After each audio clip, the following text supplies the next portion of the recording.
The morning Ethan Calder left his farm, the sun rose the color of old blood. He told himself it would be different this time. 3 months on the frontier trade routes, maybe 4 if the weather held and the passes stayed clear. Enough to clear the debt on the land, enough to finally breathe without the weight of borrowed money crushing his chest. Enough to prove to Mara that every mile he rode away from her wasn't abandonment, it was investment.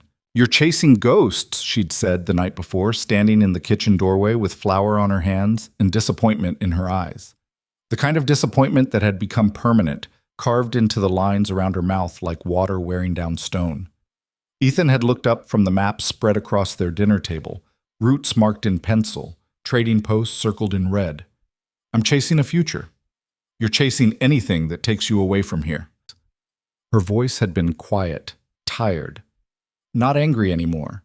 Anger required hope, and Mara had stopped hoping somewhere around the 3rd trip, maybe the 4th. From us. Lucas had been asleep upstairs, 7 years old and still young enough to believe his father was a hero. Still young enough to press his face against the window every time Ethan returned, counting the days until he'd leave again. The boy was getting older. Soon he'd stop counting. Soon he'd stop caring. "One more run," Ethan had promised, the same words he'd used before. "After this, I'm done. I swear it." Mara had just looked at him, flour-dusted hands falling to her sides, and said nothing at all. Sometimes silence cut deeper than any words. Now, 3 days into the journey, Ethan sat on the driver's bench of his wagon and tried not to think about that silence. Tried not to think about the way Lucas had clung to his leg that morning, small fingers twisted in his trouser fabric, saying, "Don't go, Papa, please don't go." Tried not to think about how easy it had been to peel those fingers loose.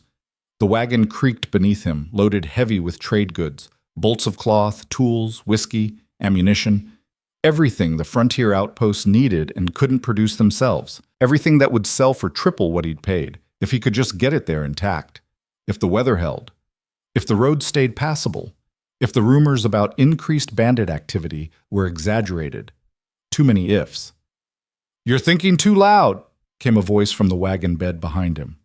Ethan glanced back at Silas McKenna, a grizzled freight hauler he'd hired as extra security for the journey. The old man sat with his back against a crate, rifle across his lap, eyes closed against the morning sun, but clearly not sleeping.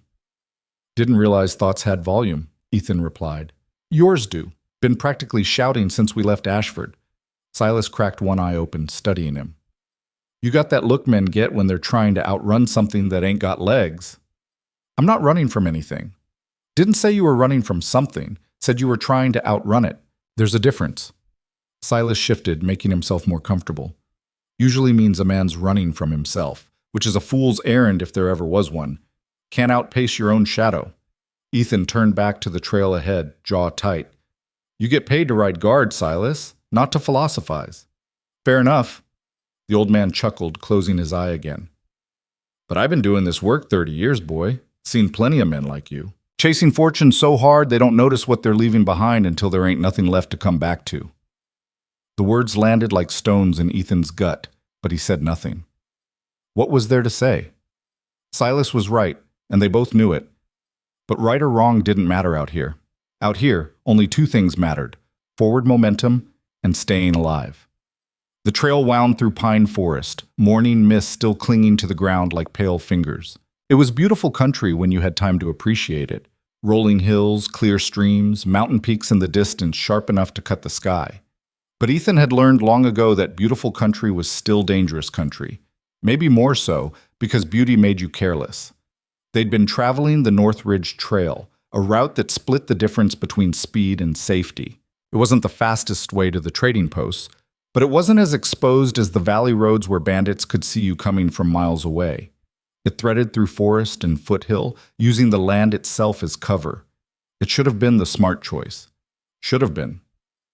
The attack came at noon, when the sun was high and the shadows were short, and men's minds wandered to thoughts of lunch and rest. One moment, Ethan was guiding the horses around a bend in the trail, half listening to Silas tell some long-winded story about a card game in Deadwood. The next moment, the world exploded into chaos. The first bullet took the lead horse in the neck. The animal screamed, a sound that would haunt Ethan's dreams for years, and went down hard, tangling in its traces. The wagon lurched, nearly overturning. Ethan fought the reins, trying to control the panicking team, trying to make sense of what was happening. "Down!" Silas roared. "Get down!" More gunfire erupted from the tree line, muzzle flashes bright in the shadows. Bullets punched through the canvas wagon cover, through the wooden sides, through the air where Ethan's head had been a second before Silas yanked him down. They hit the wagon floor hard, pressed against crates and cargo, as the world dissolved into thunder and screaming horses and the whistle of bullets cutting air. "How many?" Ethan gasped, fumbling for the rifle he'd stowed beneath the driver's bench. "Too damn many." Silas had his own rifle up, firing blind over the wagon's edge. "This ain't bandits, boy. This is an ambush, professional work." Through the chaos, Ethan caught glimpses of movement in the trees, dark shapes, too many to count, moving with military precision, surrounding them, cutting off any escape. Not bandits, not opportunistic thieves looking for easy goods. Hunters. "We gotta run!" Ethan shouted over the gunfire. "Run where?" Silas fired again, and someone in the trees screamed, "We're boxed in! This was planned, Ethan! They knew we'd be here!" The words hit harder than the bullets. Knew we'd be here. This wasn't random. Someone had known the route, known the timing. Someone had wanted them specifically, but why? He was nobody. A farmer turned freight hauler, trying to scratch out a living. He didn't have enemies, didn't have anything worth this kind of coordinated attack. Unless... The thought died as the wagon's other horse went down. The whole rig lurched forward, then ground to a halt, wheels digging into dirt. They were immobilized. Sitting targets. "We have to make for the trees." Ethan was already moving, grabbing his rifle, his satchel of ammunition. "If we stay here, we're dead." Silas met his eyes. And in that moment, Ethan saw the old man had already calculated the odds, had already accepted how this ended. "Go," Silas said quietly. "Run fast and run far, boy, and if you make it out, I'm not leaving you. You ain't got a choice." Silas shoved him hard toward the back of the wagon. "Someone needs to slow them down. Someone needs to buy time. That's me. Your job is to live long enough to matter. Now go!" Before Ethan could argue, Silas was up and firing, drawing attention, laying down covering fire with the methodical precision of a man who'd been in more fights than he could count. A man who knew exactly what he was doing. A man saying goodbye. Ethan ran. He hit the ground and sprinted for the tree line on the opposite side of the trail, legs pumping, lungs burning, every instinct screaming at him that he was a coward, a deserter, a man abandoning his friend to die. But Silas's words rang in his ears. Your job is to live long enough to matter. Behind him, the gunfire intensified. Silas's rifle cracked again and again, each shot precise, each shot buying seconds. Then the rifle went silent. Then Silas screamed. Ethan didn't look back. Couldn't. If he looked back, he'd stop running. If he stopped running, Silas's sacrifice meant nothing. He crashed into the forest, branches tearing at his clothes, roots trying to trip him. Behind him, he heard shouts, heard men coordinating, heard the sound of pursuit. They were coming, fast. He ran harder. The forest was thick here, old growth pine and oak that blocked the sun and turned the world into a maze of shadow and light. Ethan ran without direction, without plan, just putting distance between himself and the ambush. His chest burned, his legs screamed, didn't matter, keep moving or die.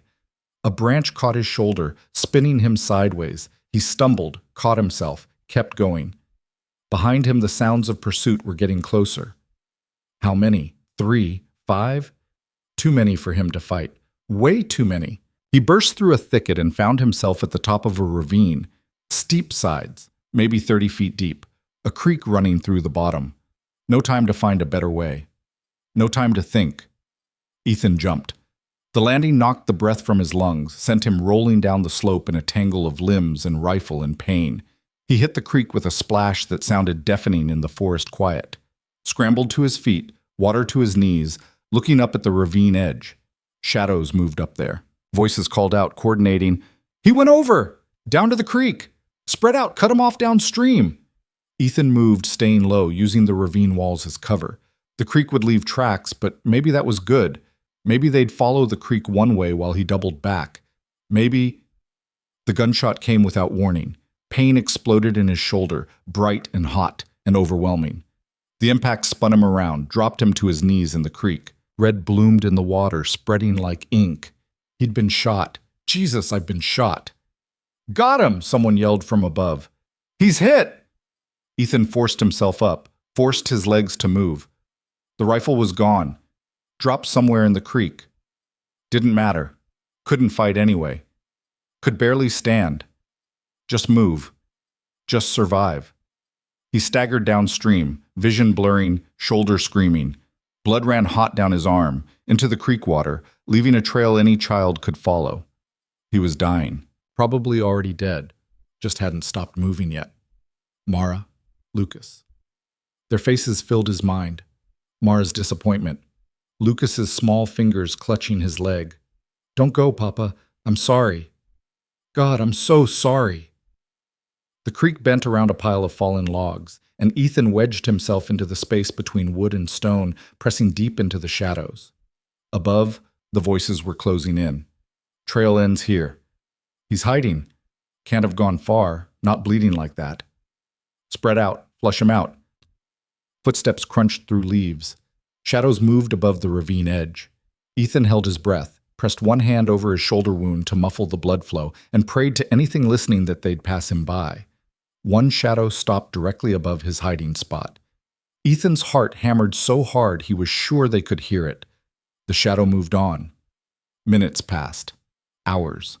Time lost meaning, measured only in heartbeats and the slow seep of blood from his shoulder. Eventually, the voices faded. The forest went quiet, except for the creek's murmur and the wind in the pines. They'd moved on. Given him up for dead, maybe. Or figured the wound would do their work for them. They weren't wrong. Ethan tried to move and nearly blacked out from the pain. The shoulder wound was bad. Not immediately fatal, but out here, alone, without medical supplies? It might as well be a death sentence. Infection would set in. Fever, then delirium, then nothing. You're going to die in this creek, a cold voice in his head whispered. Never see your family again. Never make things right. Just another corpse, the frontier claimed. No, he whispered to the forest. No, I'm not. He forced himself to move. Inch by inch, using the logs for support, he pulled himself from his hiding spot. The world spun. His legs didn't want to cooperate. Didn't matter. Keep moving. The creek bent again up ahead, and beyond it, he could see where the ravine walls lowered, where he might be able to climb out. Maybe 100 yards. Might as well be 100 miles. He took one step, then another, one step at a time. That's all survival ever was. Night fell while Ethan was still in the ravine.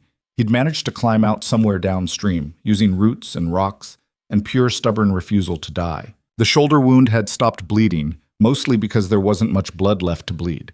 His shirt was soaked with it, stiff and cold in the evening air. He'd lost the trail, lost his sense of direction. The stars were out now, but clouds kept drifting across them, and Ethan's vision kept blurring. Fever was setting in, right on schedule, his body's way of announcing that the fight was almost over. But he kept walking, through forests that all looked the same, past streams he couldn't be sure he hadn't already crossed, under stars that wheeled overhead like they were spinning, or maybe that was just the fever. Mara, Lucas. He held their names like talismans, repeating them with each step, reminders of why stopping wasn't an option, reasons to keep the legs moving even when the body wanted to quit. Mara, Lucas. Mara, Lucas. Papa? Ethan's head snapped up. Lucas stood in the middle of the trail ahead, small and perfect, and exactly as he'd looked that morning, pressing his face against the window, watching his father leave. Lucas? Ethan's voice cracked. What are you? You left us, Papa. The boy's voice was sad, disappointed. You always leave. I'm coming back. I'm coming home right now, I swear. You're dying, Papa. You can't come home. You're going to die out here alone, and Mama and I will wait, and you'll never come back, just like always. No. Ethan took a step forward. No, son. I'm coming home. I promise. I'm... Lucas vanished, just gone, like he'd never been there, because he hadn't been. Hallucination. Fever dream. the mind's cruelty when the body started shutting down. Ethan stood alone in the dark forest, swaying, and felt something break inside his chest that had nothing to do with bullets or blood. "I'm sorry," he whispered to the empty trail. "Lucas, I'm so sorry." The forest offered no absolution, just silence and shadows and the cold certainty that he'd wasted everything that mattered chasing things that didn't. He walked. Dawn came eventually, gray and cold. Ethan had no memory of the night between, just fragments, falling, getting up, falling again. His shoulder had gone numb, which was either very good or very bad. The fever burned behind his eyes, turning the world into something liquid and uncertain. But he was still moving, still walking, even if he didn't know where anymore. The sun climbed higher. Ethan's legs finally gave out around mid-morning, and he went down hard on a slope covered in pine needles. Couldn't get up this time. Body had finally exercised its veto over will. "This is it," he thought with something like relief. "At least it's pretty here. At least there's sun." He closed his eyes and heard horses. Ethan's eyes snapped open, hoofbeats, multiple animals, coming closer. The men from the ambush? Coming to finish what they started? Part of him didn't care. Too tired to run. Too tired to fight. If they wanted to kill him, let them. At least it would be quick. But another part, the part that held on to Mara's name and Lucas's face, that part made him roll onto his stomach, made him drag himself behind a fallen log, made him try one more time to survive. The horses came into view, 3 riders, moving fast but not recklessly, tracking something, tracking him. But as they got closer, Ethan realized these weren't the men from the ambush. Different clothes, different bearing. One of the riders was smaller than the others, slight built, and as they drew nearer, Ethan saw long, dark hair, features that marked her as native to these lands in ways he'd never be. The woman raised a hand, and the group stopped. She dismounted in one fluid motion, studying the ground with the kind of attention that suggested she could read stories in bent grass and broken twigs. "Blood trail stops here," she said, voice carrying clearly in the mountain air. He went to ground. One of the men with her, older and scarred, grunted. "Dead or hiding?" "Hiding." She didn't look up from the ground. Dead men don't try to cover their tracks. She was wrong. Ethan hadn't covered anything, didn't have the strength, but he stayed silent behind his log, barely breathing, watching. The woman moved closer, following signs Ethan couldn't see. She was 20 feet away. 10. Close enough he could see the knife at her belt, the rifle slung across her back, the hard competence in every movement. Close enough that when she stopped and looked directly at his hiding spot, their eyes met. "Found him," she said calmly. The 2 men moved up, rifles ready. Ethan tried to muster some defiance, some final stand, but his body had nothing left.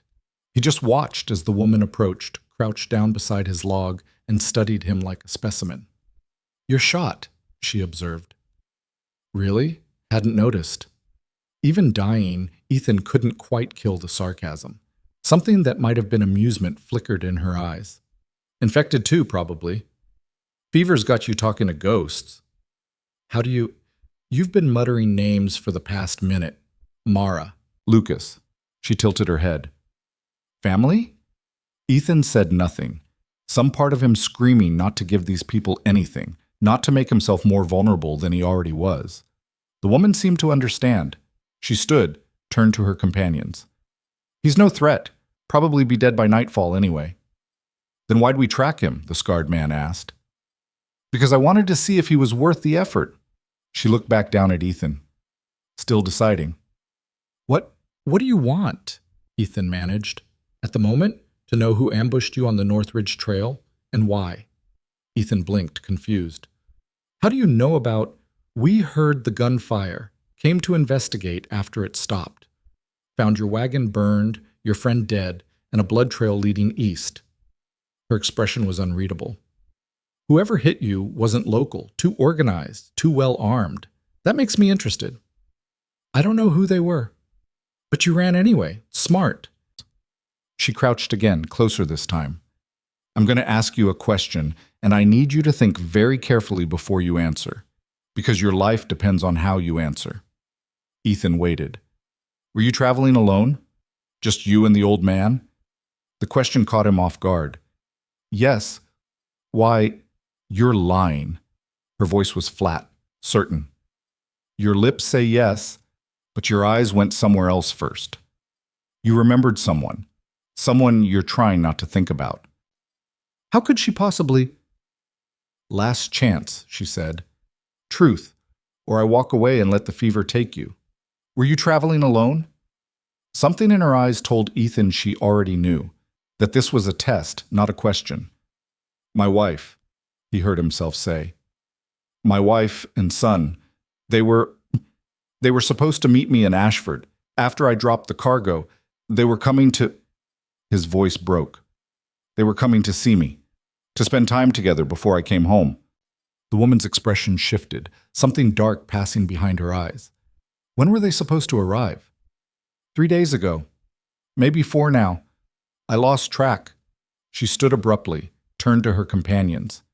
Something passed between them, some silent communication. What? Ethan tried to push himself up, failed. What is it? What happened? The woman looked back at him, and for the first time he saw something other than professional assessment in her face. Something almost like regret. 3 days ago, she said quietly, a wagon was attacked on the eastern approach to Ashford.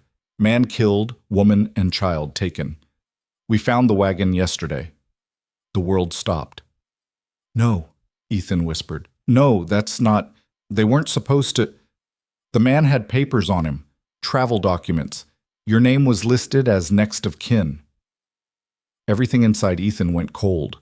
Colder than the fever, colder than the mountain air, colder than death itself. Where? He said. Not a question. A demand. Where are they? We don't know. Whoever took them didn't leave much trail, and what they left went dead 20 miles north, but... She hesitated. There's been talk. Rumors of slavers operating out of the Blackwater territory, taking people, selling them across the border. If that's what this was, take me there. You can't even stand. Then help me stand. Ethan's eyes locked on hers, and whatever she saw there made her pause. My son is 7 years old. My wife is everything I have. If there's even a chance they're alive, if there's even a chance I can... His voice cracked. Please, please, I'm begging you. The woman studied him for a long moment. Then she turned to the scarred man. Get him on a horse. We're taking him back to camp. Kaya, the man started. I know. She cut him off. But we're doing it anyway. The man, her companion, clearly, shook his head but moved to help Ethan up. The world spun, went dark at the edges, came back. Strong hands gripped his arms, hauled him upright. Someone brought a horse forward. Why are you helping me? Ethan gasped as they lifted him into the saddle. The woman, Kaya, looked up at him. Because if someone took my family, I'd want someone to help me. And because you're going to owe me. Her eyes were hard. Understand? You survived this. You owe me a debt. A big one. Anything, Ethan said immediately. Anything you want. Be careful making promises you don't understand. She mounted her own horse. Men like you always are. Then they were moving, and Ethan clung to the saddle in consciousness with equal desperation, holding on to 2 things, the rhythm of the horse beneath him, and the terrible knowledge that somewhere out there, Mara and Lucas needed him. And this time, he wouldn't fail them. This time, he wouldn't leave. The camp appeared like something from a dream, or maybe a fever hallucination. Canvas tents scattered among the pines. Cook fires sending thin streams of smoke into the evening sky. People moving between them with the comfortable efficiency of a community that had been together a long time. Ethan registered it all through a haze of pain and fever. Someone helped him down from the horse. Someone else, a woman with gray hair and kind eyes, examined his shoulder with gentle hands that still made him gasp. Bullet's still in there, she said to Kaya. Needs to come out, and soon. Infection's already setting in deep. Can you do it? Kaya asked. Yes, but he'll need to stay still, and I'll need help holding him. It won't be pleasant. Do what you have to. They brought him to a tent, larger than the others, set apart. Inside, they laid him on a bedroll, and the gray-haired woman began gathering supplies. Knife, tweezers, clean cloth, whiskey, lots of whiskey. Drink, she said, pressing the bottle to his lips. Ethan drank. The liquor burned going down, but it was good burn, honest burn, something to focus on besides the mounting certainty that his world had ended on that trail, and he just hadn't died yet. "What's your name?" the woman asked, cleaning the knife over a candle flame. "Ethan. Ethan Calder." "Well, Ethan Calder, I'm Mary, and I'm going to hurt you now." She said it matter of fact, almost apologetic. "Best thing you can do is drink more and try not to scream too loud. Upsets the horses." She meant it as a joke, maybe. Ethan couldn't tell, couldn't focus on anything except the knowledge that Lucas and Mara were out there somewhere, scared, hurt, waiting for him to save them. And he was here, useless, broken. The knife touched his shoulder. Then the world became pain. He did scream. Couldn't help it. The sound tore from his throat as Mary dug into the wound, fishing for the bullet. Someone held his arms. The scarred man from earlier, grip like iron. Someone else held his legs. He bucked anyway, body trying to escape what the mind couldn't. "Almost there," Mary said, voice steady. "Almost, got it." The bullet came out with a wet sound that Ethan felt more than heard. Relief flooded through him, instant and overwhelming. Then Mary was pouring whiskey directly into the wound, and the relief died screaming. "Cauterize it," Kaya's voice from somewhere beyond the pain. "We don't have time for slow healing." "That'll scar bad," Mary warned. "Better scarred than dead." Metal heated in flame, then pressed against raw flesh. Ethan's scream this time was different, animal, primal, the sound of something fundamental breaking. Then darkness took him, and he was grateful. He woke to gray morning light filtering through canvas and the smell of coffee. The shoulder was agony, but it was a different agony now, clean, managed, the kind of pain that meant healing, not dying. Ethan sat up slowly, testing his body's limits. Everything hurt, but everything worked. Mary's work had been good. Brutal, but good. The tent flap opened, and Kaya entered carrying 2 tin cups. She handed him one without preamble. "You survived," she said. "Wasn't sure you would." Ethan took the coffee, drank. It was strong enough to strip paint. Perfect. "How long was I out?" "All night, most of the next day. It's evening now." She settled onto a stool across from him, studying him over her own cup. "You talked a lot. Fever dreams. Kept calling for your family." Shame burned hotter than fever. "I'm sorry." "Don't be. Man's allowed to grieve." She paused. "Mary says you'll live. Says the wound will heal clean if you don't do anything stupid. But you're going to be weak for a while. At least a week before you're back to full strength." A week. Lucas and Mara didn't have a week. "I need to go," Ethan said, trying to stand. "I need to—" Kaya's hand on his chest stopped him, gentle but firm. "You need to sit down before you fall down, and we need to talk. There's nothing to talk about. My family is out there, and rushing off half dead isn't going to help them." Her voice was hard. "Listen to me, Ethan Calder. I don't know you. Don't owe you anything. But I brought you here anyway because I recognize something in your eyes. The look of a man who's lost everything and won't quit until he gets it back or dies trying." She leaned forward, eyes intense. "I respect that. Understand it even. But respect doesn't make you useful. Right now you can't ride hard, can't fight, can barely walk. You're a liability, not an asset. So here's what's going to happen. You're going to rest. You're going to heal. And while you do, I'm going to tell you exactly what you're up against in Blackwater territory." "I don't need—" "Yes, you do." She cut him off. "Because if you go in blind and stupid, you'll die, and your family will die, and it'll all be for nothing." She waited, letting that sink in. "So are you going to listen, or are you going to throw away the chance I'm giving you?" Ethan wanted to argue, wanted to scream that every second wasted was another second Mara and Lucas spent in hell, but the rational part of his brain, the part that hadn't been drowned in fever and grief, knew Kaya was right. "Tell me," he said quietly. Kaya nodded, something like approval in her eyes. "Blackwater territory is a no-man's land. 3 days hard ride north of here, beyond the last government outpost, beyond any law. It's where men go when they don't want to be found. Slavers? Among others, raiders, deserters, cultists. Anyone running from something or towards something worse. She took a drink of coffee. There's a settlement there, if you can call it that. More like a collection of camps and trading posts built around an old fort. No name, just Blackwater. That's where they'd take captives, where they'd hold them until buyers arrived. How do you know all this? Something shuddered in Kaya's expression. Because I used to run with them. Long time ago. She stopped. Before I left. Ethan stared at her, the implication settling in like ice. You were a slaver. I was a scout. Her voice was flat, defensive. I found trails, tracked people. What happened after I found them wasn't my business. Until it was? Until it was. She met his eyes. I'm not proud of what I did, but I can't undo it. All I can do is choose different now. And right now, I'm choosing to help you. Why? Because you're going to pay me. She said it simply, like it was the most obvious thing in the world. Blackwater is dangerous. The kind of dangerous that gets people killed just for asking questions. You want to go there, you need a guide who knows the territory.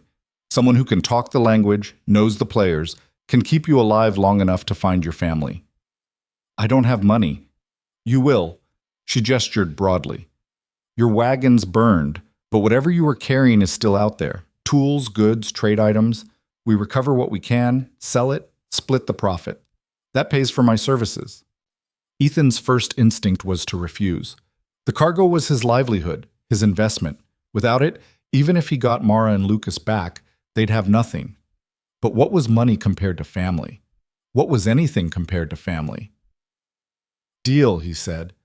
Kaya extended her hand. They shook, and Ethan felt the deal settle between them like a contract written in something more binding than paper. Good. She stood. We'll rest here one more day. Let you get some strength back. Then we ride for the wagon site, recover what we can. After that, we head north. Her eyes were hard. And Ethan? Once we cross into Blackwater, there's no law, no mercy, no second chances. You do exactly what I say when I say it, or we both die. Understand? I understand. I hope so. She moved toward the tent flap, then paused. One more thing. Your wife and son, I can't promise they're alive. Can't promise we'll find them. Can't promise anything except that I'll get you to Blackwater and do my best to get you out again. She looked back at him. But if we find them dead, or if we don't find them at all, you need to be ready for that. I'm ready, Ethan lied. Kaya studied him a moment longer, then nodded and left. Ethan sat alone in the tent, coffee going cold in his hands, shoulder throbbing, and thought about promises. About the promise he'd made to come home. About the promise he'd just made to go into hell itself. About how many promises he'd already broken and how many more he'd have to break before this was over. Outside, the camp settled into evening routines. Somewhere someone was singing. Somewhere a child laughed. And somewhere, impossibly far away, Mara and Lucas waited for him to keep his promise. I'm coming, he thought. Hold on. Please, just hold on. I'm coming. The tent offered no answer. Just canvas and shadows and the growing dark. But in that darkness, Ethan Calder made a new promise to himself. He would find them, would save them, would become whatever he needed to become to make that happen, even if it cost him everything he was, even if it cost him his soul, especially if it cost him his soul. Because some things were worth any price, and family was all of them. The morning they left camp, frost covered the ground like broken glass. Ethan stood beside the horse Kaya had given him, a sturdy gray mare with patient eyes, and tested his shoulder one more time. The wound pulled, ached deep in the muscle, but it held. Mary's work had been good, better than good. The kind of field medicine that came from decades of practice in places where mistakes meant death. You'll do, Mary said, appearing beside him with a wrapped bundle. But don't be a hero. That shoulder tears open, infection will come back twice as bad. She pressed the bundle into his hands. Bandages, salve, dried moss for packing wounds. Use them or don't, but don't say I didn't prepare you.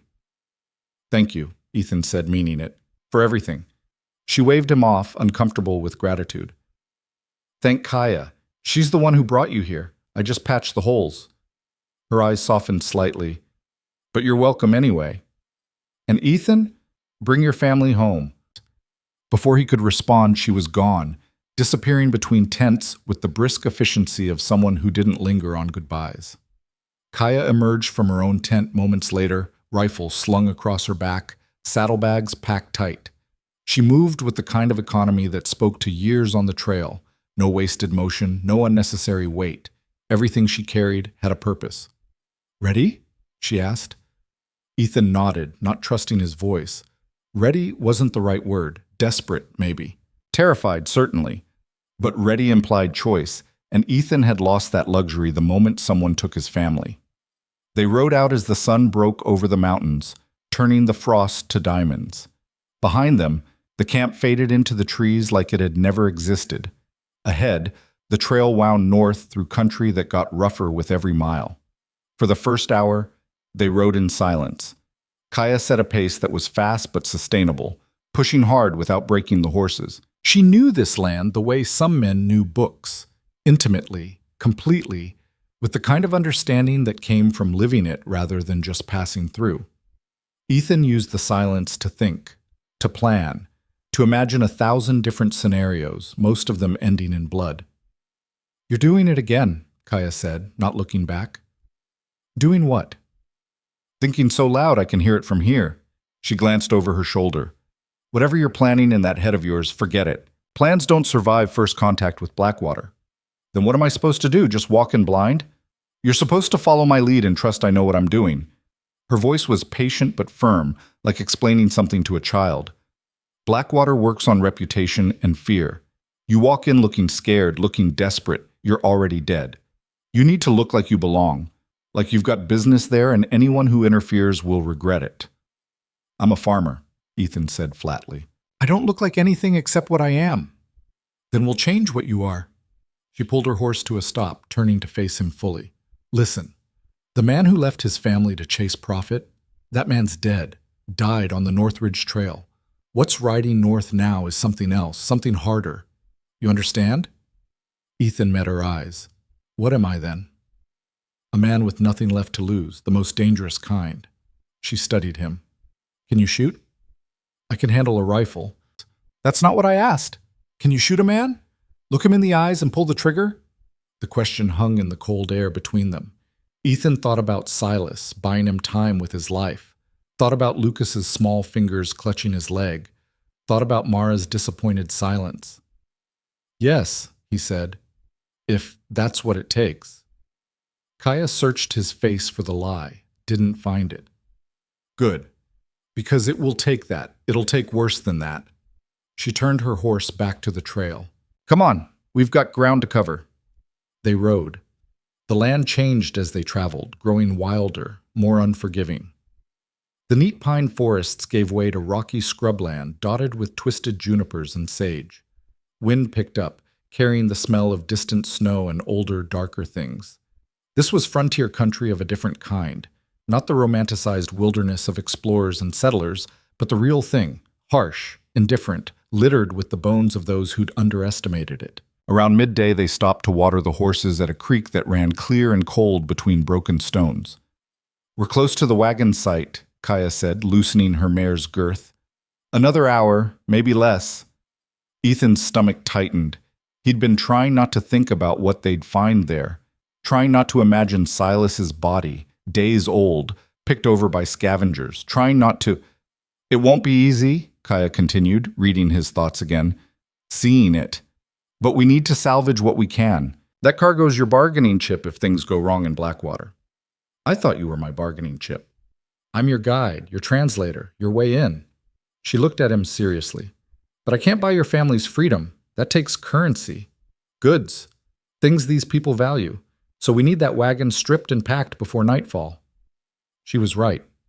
Ethan knew she was right, but knowing didn't make it easier.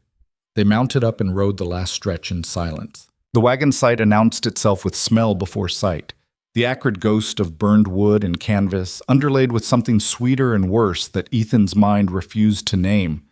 The wagon itself was exactly as Kaya had described, burned to a skeleton, ribs of charred wood reaching toward the sky like a prayer that went unanswered.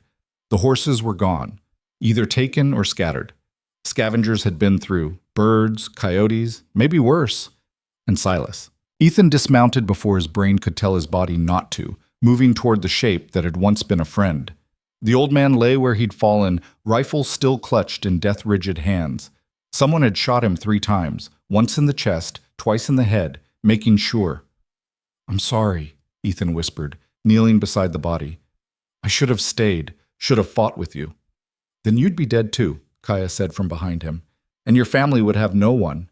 Maybe that would be better. Self-pity's a luxury you can't afford." Her voice was harsh, deliberately so. "He bought you time with his life. Are you going to waste that gift crying, or are you going to honor it by finishing what you started?" Ethan looked up at her, anger flaring hot. "You didn't know him." "No, but I know what he did, and I know it meant something." She crouched beside him. "We can bury him, or we can keep moving, your choice. But choose quick, because we're exposed here." The anger drained as fast as it had come, leaving only exhaustion. "Help me dig." They buried Silas McKenna in ground that fought them for every inch, rocky and hard and unforgiving. No marker, no words, just dirt and stone and the wind that would blow over him until the end of time. When it was done, Ethan stood over the grave and tried to find something to say. Some eulogy, some acknowledgement of a life lived. But words felt inadequate, cheap. Finally, he just said, "You were a good man, Silas. Better than me. I hope wherever you are, there's whiskey and card games and no one shooting at you." Kaya touched his shoulder briefly. "Come on, let's see what's worth saving." The wagon had been thoroughly looted, but looters were always hasty, always missed things. They spent the next 2 hours sifting through ash and debris, pulling out anything intact enough to sell. Tools, mostly. Hammerheads, saw blades, metal that could be reforged. A few bolts of cloth that had been protected by their position in the wagon bed. Ammunition, scattered but usable. Not much, but enough. Maybe. Kaya worked with methodical efficiency, sorting items into categories. High value, medium value, trade weight versus worth. She'd done this before. Done it often enough to have a system. "You really did this," Ethan said, watching her work. "Guided people into ambushes, helped rob them." Her hands didn't stop moving.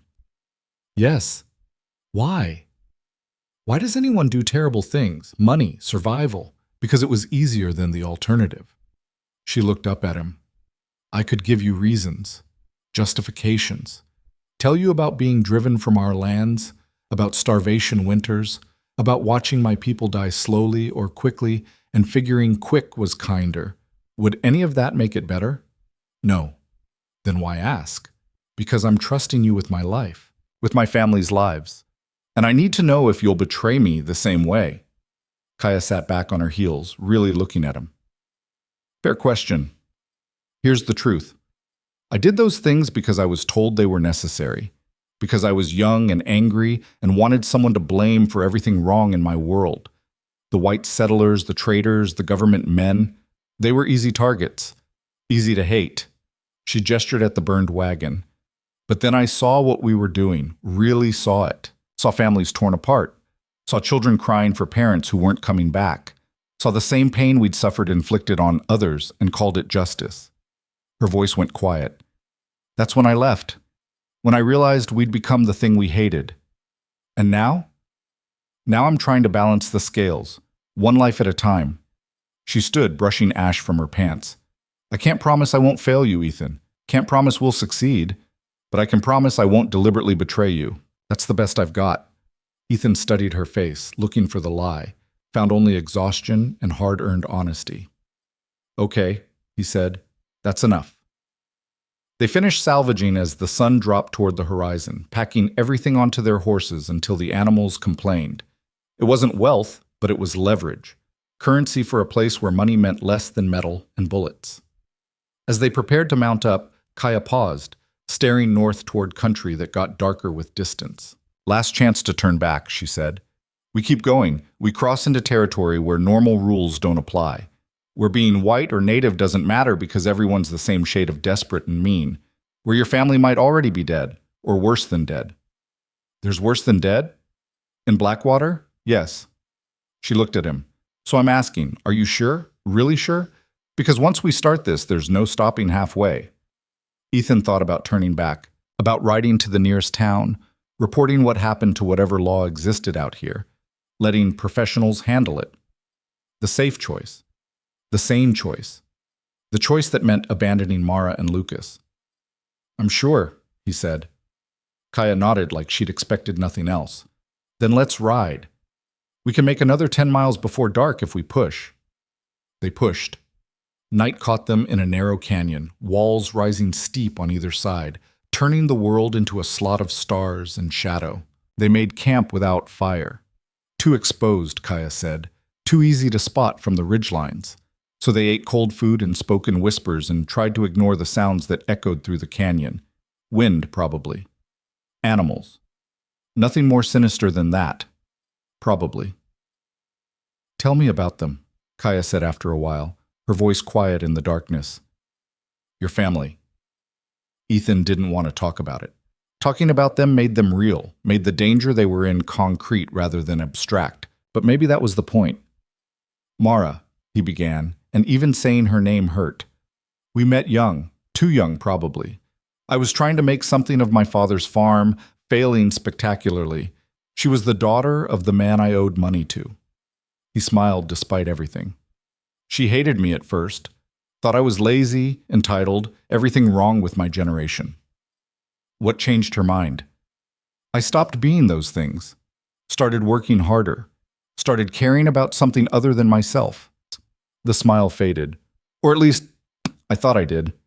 Lately, I'm not so sure." "And your son? Lucas?" The name came out rough. 7 years old, smart as hell, curious about everything, asks a million questions about how things work, why things are the way they are. Ethan's voice cracked. "Last time I saw him, he begged me not to go, actually cried, and I left anyway. Told myself it was for him, for their future, but really, it was because I couldn't stand feeling trapped on that farm, couldn't stand the weight of responsibility." He stopped, throat tight. Now I'd give anything to feel trapped again, to have that weight back.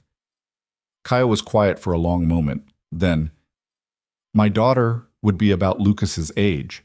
If she'd lived." Ethan looked at her, startled. "I didn't know. Winter sickness. 3 years ago." Her voice was matter-of-fact, but something underneath trembled. She was strong, fought hard. But sometimes fighting isn't enough. She stared up at the stars. Her name was Amma, means water in our language. She loved the river, loved swimming even when it was too cold. Would spend hours catching fish with her hands, laughing every time one got away. "I'm sorry. Don't be." Doesn't change anything. But her hand moved to a leather cord around her neck, fingers touching whatever hung there. "Point is, I understand what you're fighting for.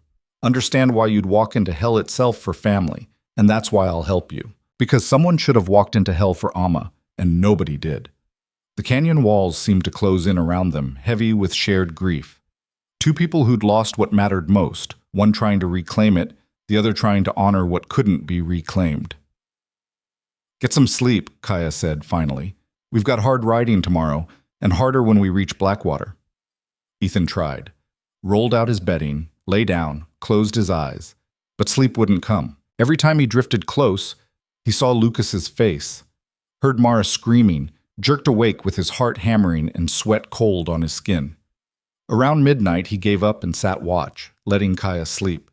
She protested, but exhaustion won out. Within minutes, she was breathing deep and even, rifle cradled across her chest. Ethan sat in the darkness and thought about the man he'd been versus the man he was becoming. The distance between them felt like a canyon wider than the one they camped in. That old Ethan, the one who'd left his family to chase profit, felt like a stranger now. Someone weak and selfish and blind to what mattered. This new Ethan, forged in bullet wounds and fever and grief, he understood. Finally understood what Mara had been trying to tell him all along. That wealth meant nothing if you had no one to share it with. That ambition without love was just elaborate suicide. But understanding came too late, didn't it? Always did. Dawn broke cold and gray, promising rain that never quite arrived. They rode hard through country that grew bleaker with every mile. The landscape stripped down to bone and stone and stubborn vegetation that clung to life through sheer spite. Around noon, they crested a rise and Kaya pulled up short. Look, she said, pointing. Below them, a valley stretched out like a wound in the earth. And in that valley, clustered around the ruins of an old fort, was a settlement that looked like something cobbled together from nightmares and desperation. Blackwater. Even from a distance, Ethan could see it was wrong.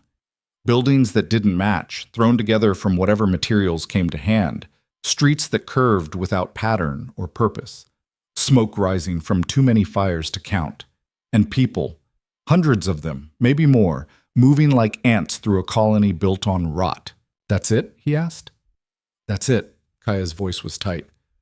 Been 3 years since I was here last. Looks like it's grown. That's not good. More people means more desperation. More desperation means more violence. How do we get in?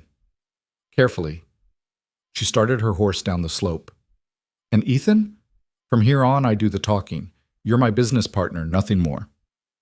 You don't mention your family, don't ask about captives, don't do anything that makes you look weak or desperate.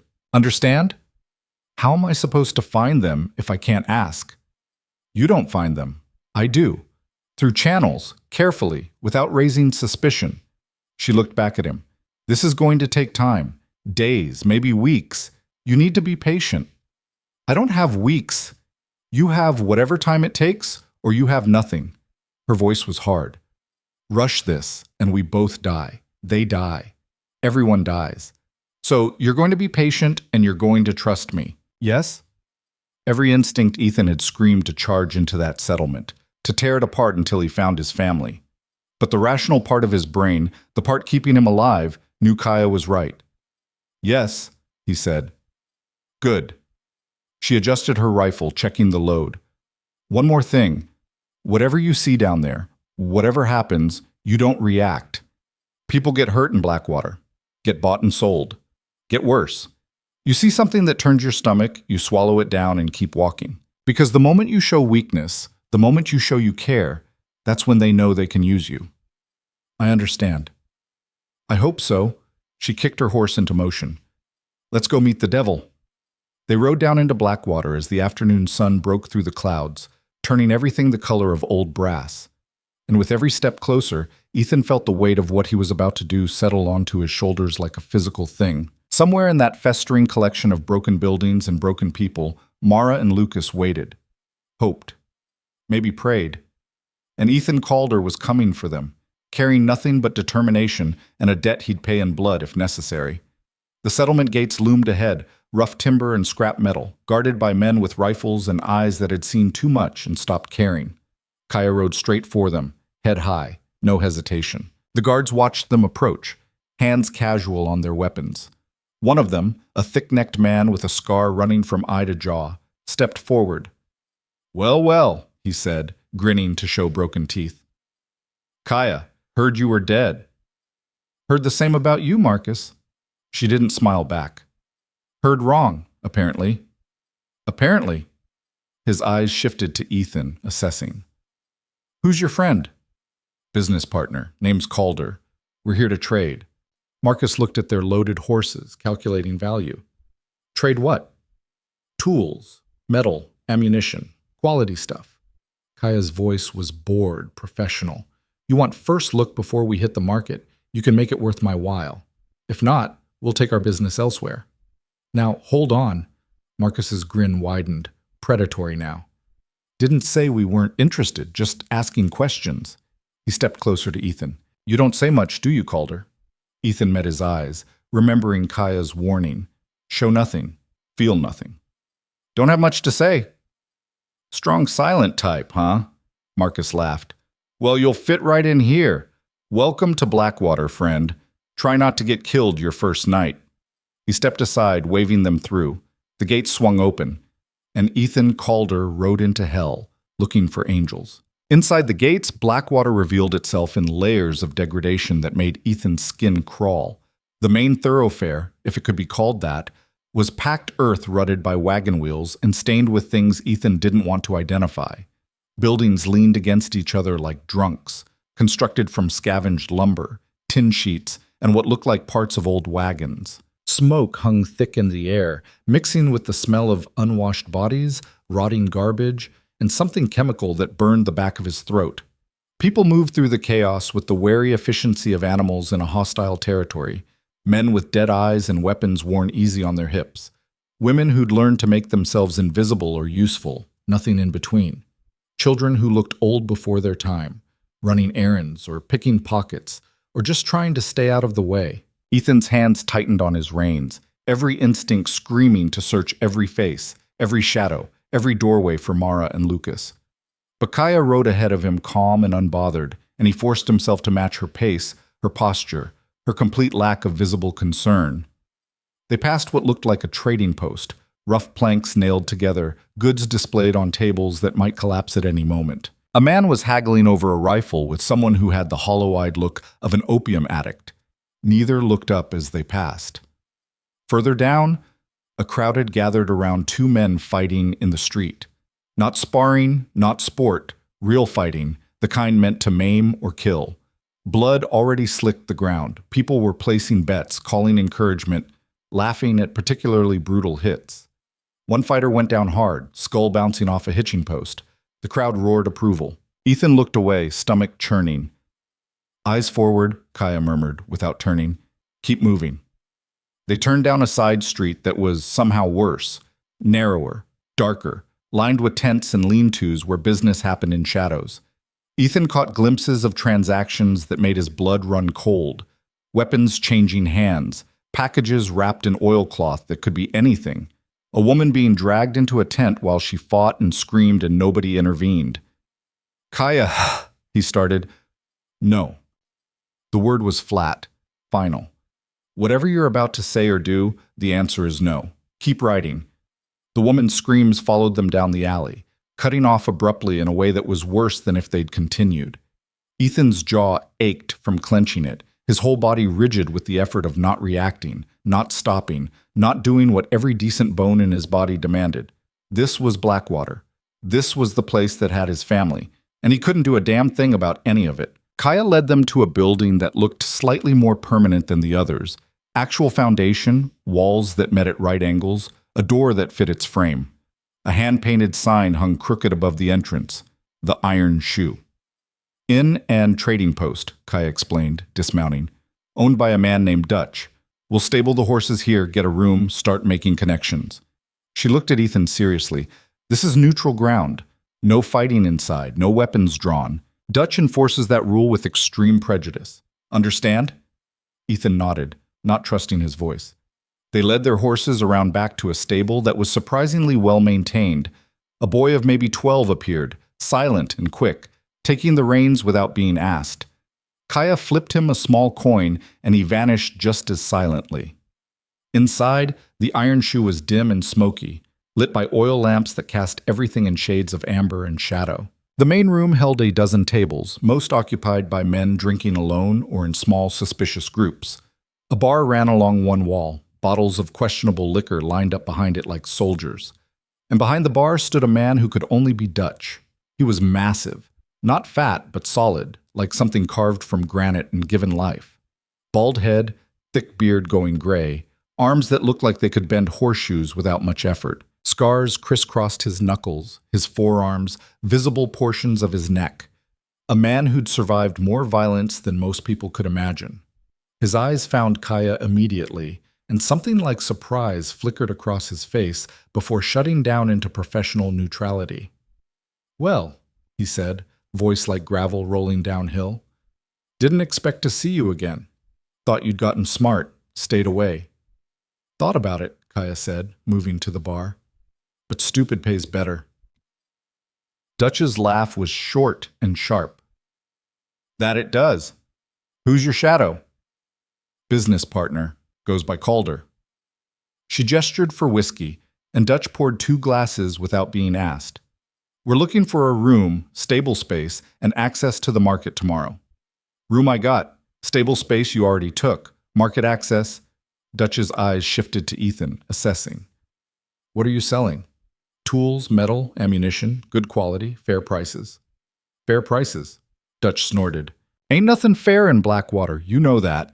He slid the glasses across the bar. "But I'll spread word you're here to trade, buyers'll find you. They always do." Kaya drank, and Ethan followed suit. The whiskey was rotgut, harsh enough to strip paint, but it was wet and strong, and he was grateful for both. Heard there was trouble on the Northridge Trail a few days back, Dutch said casually, refilling their glasses. Ambush. Whole wagon burned, driver killed. You know anything about that? Ethan's hand tightened on his glass, but Kaya's expression didn't change. Heard the same, she said. Bad luck for whoever that was. Bad luck, Dutch agreed, especially since word is the cargo's missing makes people curious where it might have ended up. The implication hung in the air like smoke. Dutch knew or suspected. Either way, he was fishing, seeing what they'd admit to. Curious people should mind their own business, Kaya said pleasantly. Live longer that way. Dutch grinned, showing gold teeth. True enough. But curiosity aside, you should know, the people who did that hit, they work out of Blackwater, and they don't take kindly to their scores getting redistributed. Good thing we're just traders passing through then. No connection to any of that unfortunate business. Kaya finished her second drink. Now about that room? Dutch studied her a moment longer, then shrugged. Upstairs, end of the hall. Lock's broken, but the door closes. Cost you 2 coins a night, meals extra if you want them. Kaya paid, took the key he offered. One more thing. We're looking for information. Buying, not just trading goods. You still broker that kind of deal? Depends on the information. Recent arrivals, captives brought in last few days, woman and child specifically.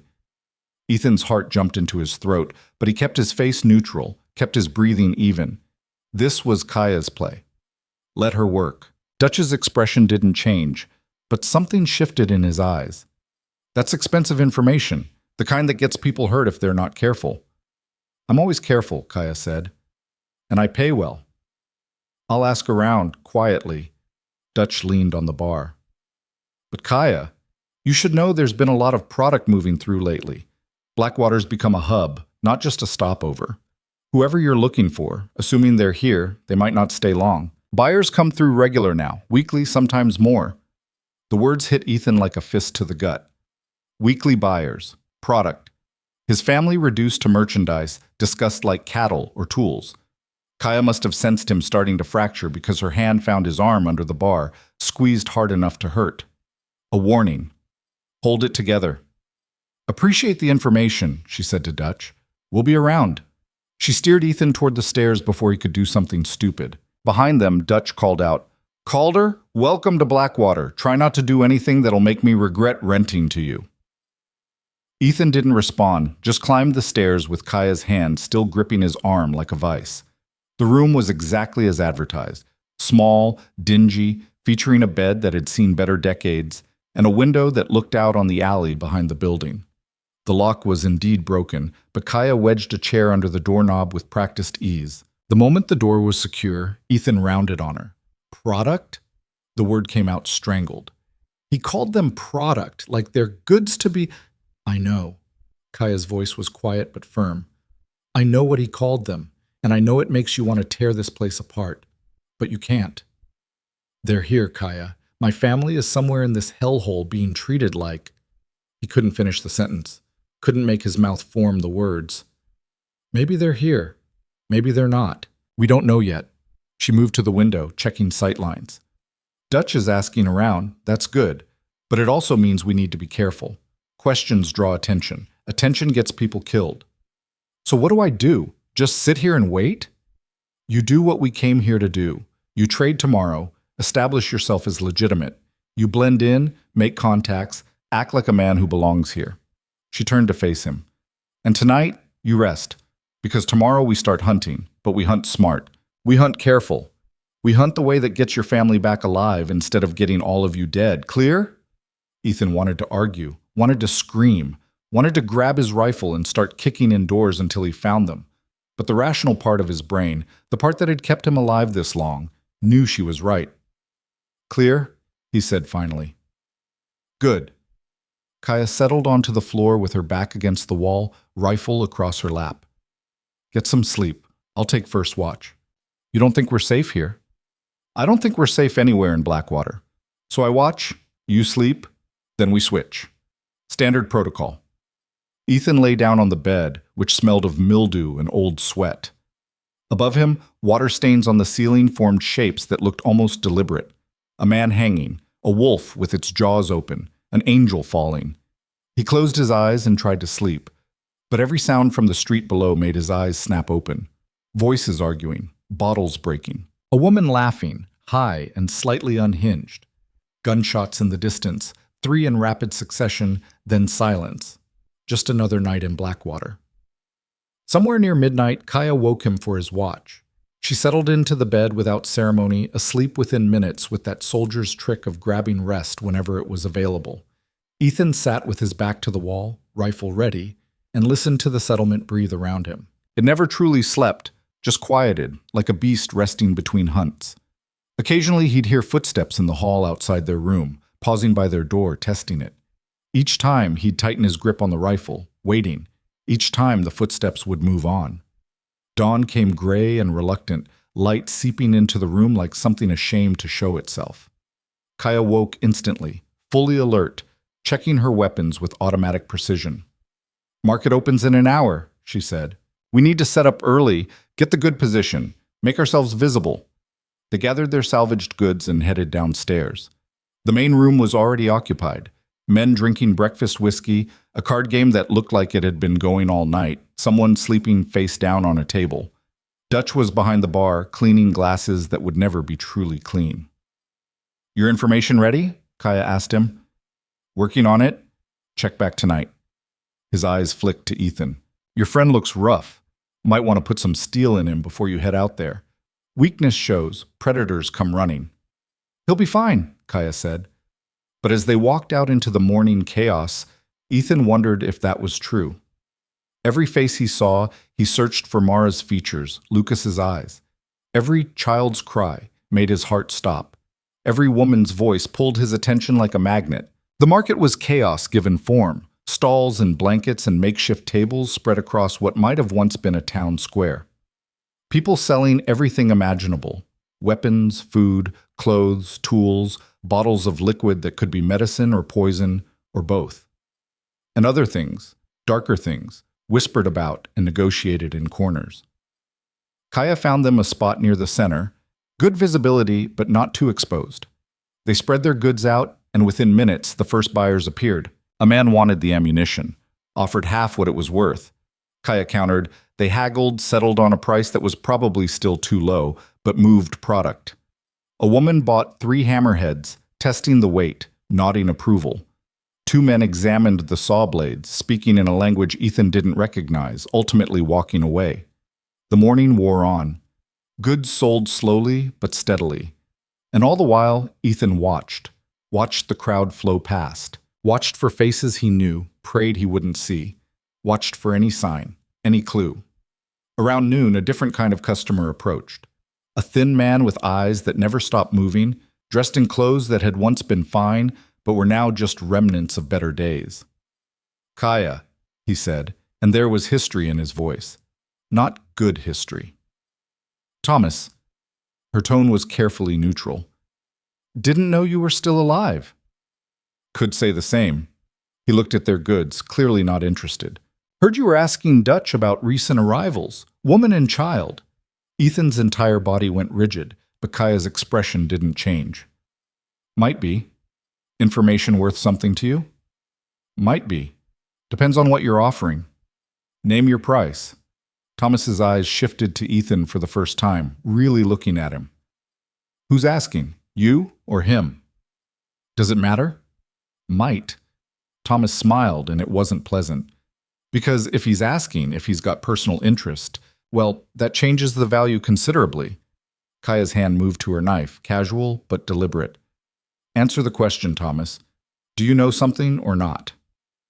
"I know a woman and boy came through 3 days ago, brought in by Drake's crew." He paused, letting that sink in. Drake's been moving a lot of product lately. Got connections south, buyers who pay premium for certain merchandise. Ethan's vision tunneled, the world narrowing to Thomas's face. "Where are they? Where did he take them?" "Easy there, friend." Thomas stepped back, hands raised. "Drake keeps his goods locked tight until sale, and he doesn't take kindly to people poking around his business." "I don't care what he takes kindly to." Kaya's hand on his chest stopped him. How much? She asked Thomas. For the information, 20 coins. That's robbery. That's the price of doing business with Drake's operation. You don't like it, ask someone else. Oh wait, there is no one else, because anyone else who talked would end up decorating the walls. Thomas grinned. So, 20 coins, and I tell you where Drake keeps his inventory. Up to you what you do with that information. Kaya pulled coins from her pouch, counted them out. Talk. Thomas pocketed the money, then leaned in close. Old fort, north end of the settlement. Drake uses the basement levels. Keeps guards posted, rotates them every 6 hours. Feeding time is at dusk. That's when he goes down himself to inspect the merchandise. His voice dropped lower. But here's the thing you need to know. Drake's selling to a buyer coming through tomorrow night. Big sale, multiple pieces. Word is he's clearing out his entire stock. Tomorrow night, less than 2 days. How do we get in? Kaya asked. You don't. Not unless you want to end up part of the inventory. Thomas straightened. My advice? Forget about it. Whatever you're looking for, it's gone. Lost. Best to move on. Not an option, Ethan said quietly. Thomas studied him, something like pity in his eyes. Then you're a dead man. Drake doesn't negotiate, doesn't make deals. You try to take what's his, he'll kill you slow and make an example. I've seen it happen. He started to walk away, then paused. But if you're determined to die anyway, at least do it smart. Drake's got a weakness. He drinks heavy after he inspects his stock. Gets sloppy. Guards get complacent. There's maybe an hour window where you could slip in. Why are you telling us this? Kaya asked. Because Drake's a bastard, and I owe him for some things he did to people I cared about. If someone's stupid enough to take a run at him, I'd like to see it happen. Thomas smiled coldly. Even if they don't survive. He disappeared into the crowd, leaving Kaya and Ethan standing amid their unsold goods. We have to move tonight, Ethan said immediately. If there's a buyer coming tomorrow, we move when I say we move. Kaya's voice was hard. This is exactly what I warned you about. Acting on emotion instead of planning. There's no time for planning. You heard him. Tomorrow night they're gone. And tonight they're in a fortified building surrounded by armed guards. She gripped his arm. We go in blind and desperate. We die. They die. Everyone dies. Is that what you want? I want my family back. Then help me figure out how to do that without getting them killed in the crossfire. Kaya's eyes blazed. You think I don't understand? You think I don't know what you're feeling?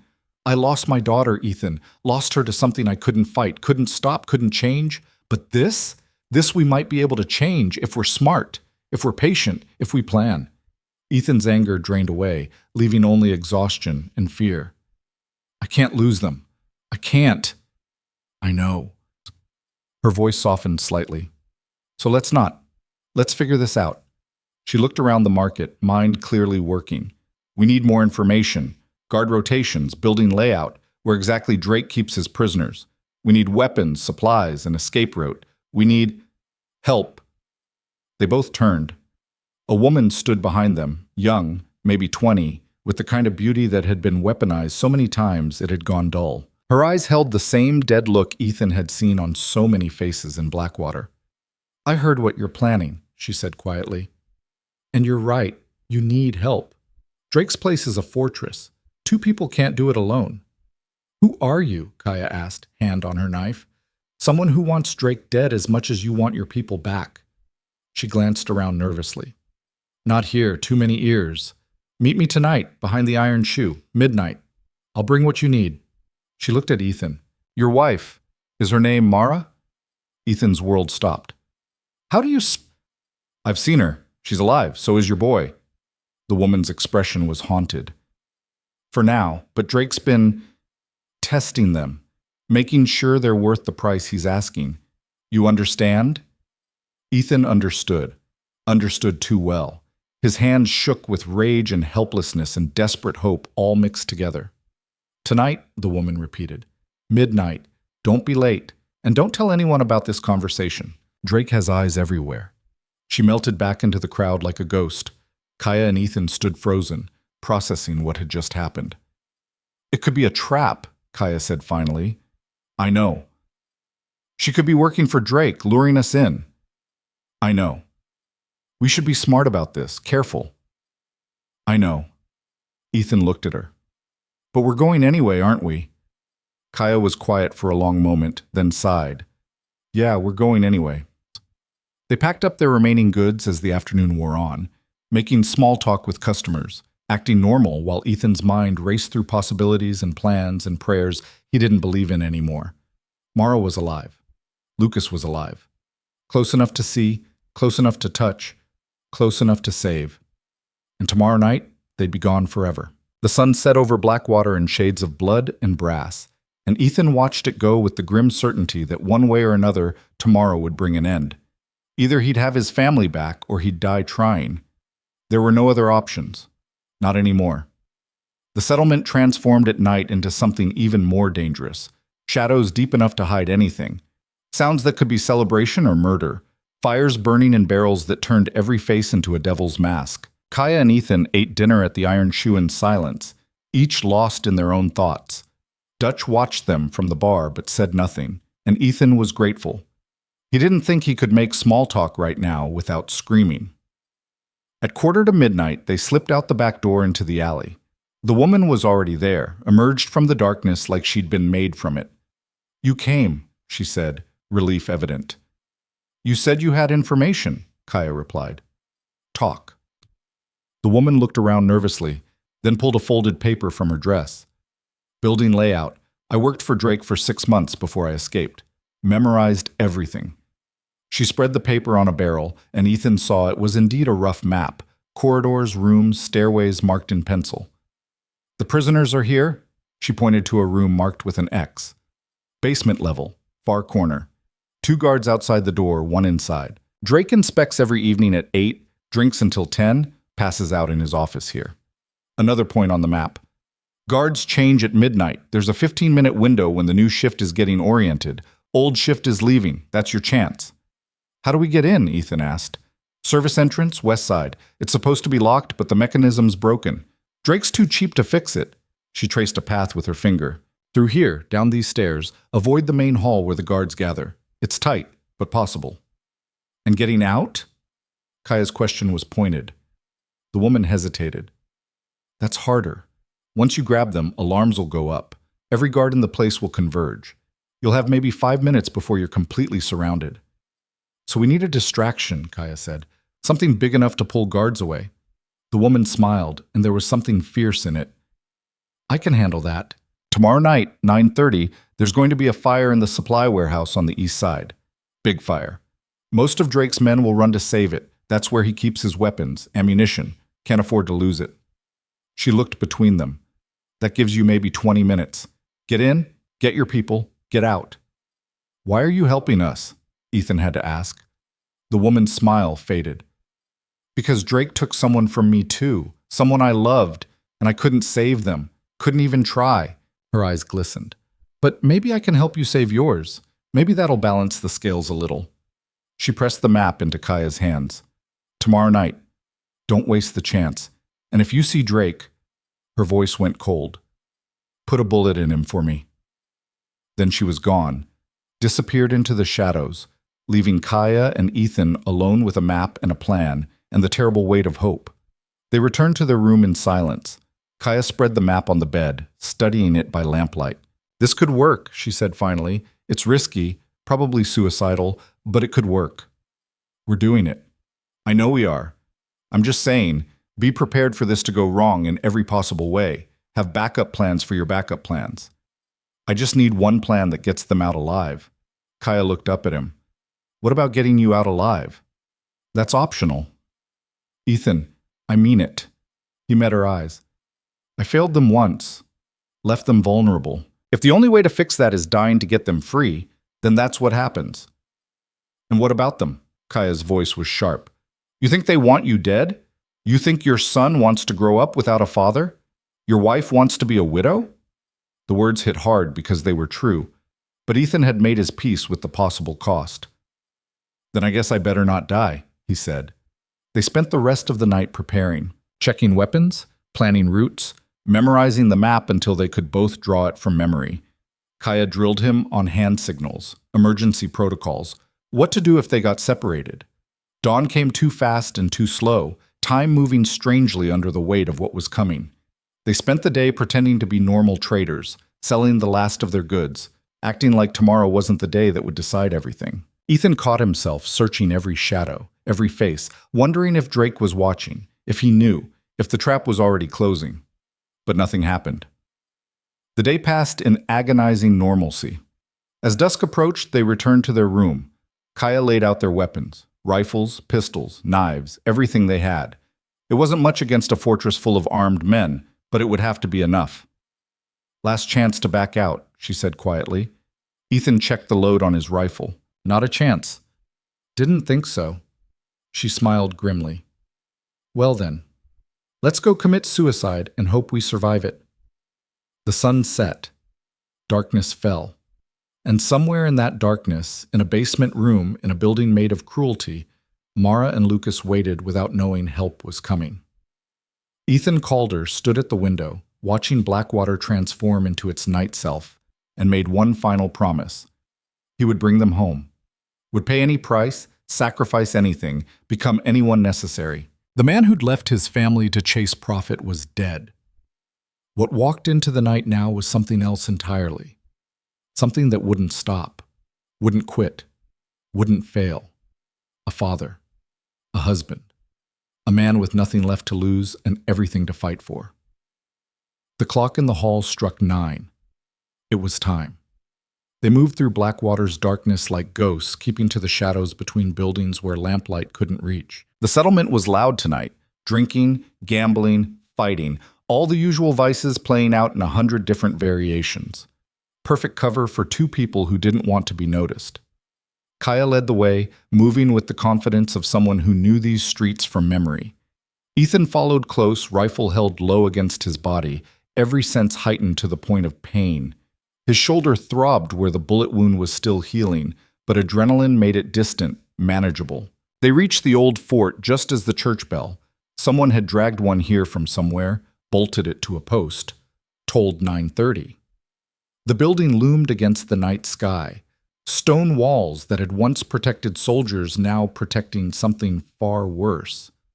Kaya pulled Ethan into an alcove across the street, both of them pressing against cold brick. From here, they could see the main entrance. 2 guards flanking the door, rifles in hand, bored but alert enough. Light spilled from windows on the upper floors. Shadows moved behind the glass. "We wait for the fire," Kaya whispered. "Should be any minute now." As if summoned by her words, an explosion of light erupted from the east side of the settlement. Flames shot into the sky, bright enough to turn night into day. Shouts erupted immediately, men running toward the blaze. The guards at the fort's entrance looked at each other, uncertain. One of them called inside and a third man appeared, brief argument gesturing toward the fire. Then 2 of them ran off, leaving only 1 guard at the door. "That's our window," Kaya breathed. "West side, now." They moved fast, circling wide around the building. The service entrance was exactly where the woman had said, a heavy wooden door set low in the wall, almost hidden in shadow. Kaya tested the handle. It turned. They slipped inside. The corridor beyond was narrow and dark, lit only by a single lamp mounted on the wall 20 feet down. Stone floor, stone walls, the smell of damp and rot and human misery. Ethan's heart hammered so hard he was sure everyone in the building could hear it. Kaya consulted the map one last time, committing the route to memory, then folded it away. She raised 3 fingers, 3 minutes to the prisoner room, and started moving. They descended a staircase that spiraled down into deeper darkness. The temperature dropped with each step, the air growing thick and stale. Somewhere below, water dripped with metronomic regularity. Somewhere else, someone was crying. At the bottom of the stairs, Kaya held up a fist. "Stop." She peered around the corner, checking the hallway beyond. 2 heartbeats. 3. Then she gestured. "Clear." They moved down another corridor, this one lined with doors. Iron-banded oak, heavy bolts, small windows at eye level. Prison cells. Ethan forced himself not to look through those windows, not to see who or what was locked inside. Stay focused, stay moving. The guard station appeared ahead, a wider section of corridor with a table, 2 chairs, and 2 men playing cards by lamplight. The guard's Drake had posted outside the prisoner room. Kaya's hand found Ethan's shoulder, squeezed a signal. "Wait here." She melted forward, moving with impossible silence. Ethan watched her approach the guards from behind, a knife appearing in her hand like magic. What happened next took maybe 3 seconds, but felt like forever. Kaya's blade found the first guard's throat, cutting off any sound before it could form. The second guard looked up, saw his companion collapse, opened his mouth to shout, and Ethan was already moving, covering the distance in 4 long strides, his own knife finding the soft space under the man's ribs. Twist. The guard's eyes went wide, then empty. He slumped forward onto the card table, scattering chips and coins. Kaya and Ethan stood in the sudden silence, breathing hard, blood on their hands in ways both literal and permanent. "Check them," Kaya whispered, wiping her blade on the first guard's shirt. Ethan searched the second guard's pockets, found a ring of keys. His hands shook so badly he nearly dropped them. These were the first men he'd ever killed. Looked them in the eyes and ended them. The weight of it should have crushed him, but there was no time. No room for guilt or horror or anything except forward momentum. The door was 10 feet away, solid oak reinforced with iron bands. A small window at head height, bars across it. Ethan approached on legs that felt like water, peered through. The room beyond was small and dark, lit by a single guttering candle. Straw on the floor, a bucket in the corner that served purposes Ethan didn't want to think about. And in the far corner, pressed together against the wall like they could disappear into it, Mara and Lucas. Ethan's breath caught in his throat. They were alive. Thin, dirty, Mara's dress torn, and Lucas's face bruised, but alive. Real. Here. Mara's head came up, drawn by some instinct. Her eyes found the window, found his face. For a moment, she didn't recognize him. Why would she? He'd changed, become something harder and more desperate than the man she'd known. Then recognition hit. Her hand flew to her mouth, stifling a sound. Lucas looked up, saw his father, and Ethan watched his son's face transform from hopeless to hopeful, so fast it broke something in his chest. "Papa?" Lucas's voice was tiny, disbelieving. Ethan fumbled with the keys, hands shaking so badly he could barely fit them in the lock. Third key, fourth, fifth. The lock turned with a click that sounded like thunder. The door swung open. Ethan was inside before thought caught up with action, crossing the space to his family in 3 strides. Mara rose to meet him, and then they were together, his arms around her and Lucas, holding them so tight it had to hurt but unable to loosen his grip. They were real, solid, safe. His. "Ethan," Mara gasped against his chest. "How did you... We thought you were..." I know. I'm sorry. I'm so sorry." The words tumbled out.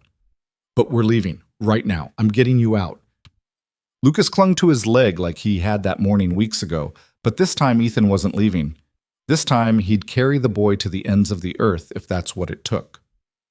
"We need to move," Kaya's voice cut through from the doorway. "Fire's burning, but it won't hold them forever. We've got maybe 10 minutes before..."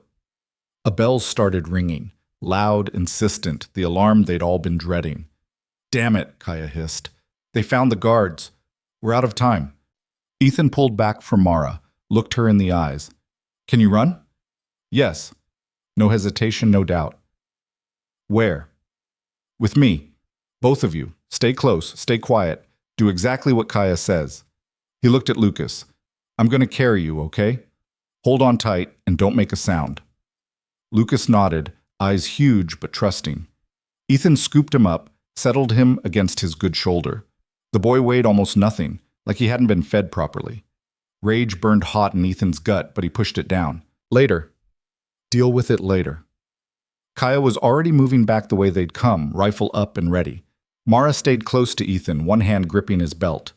They moved as a unit back down the corridor, past the guard station toward the stairs.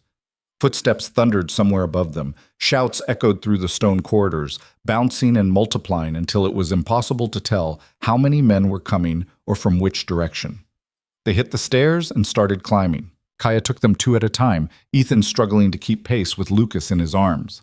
Behind them, a door crashed open. Voices yelled orders. "There, the stairs!" Gunfire erupted, bullets sparking off stone.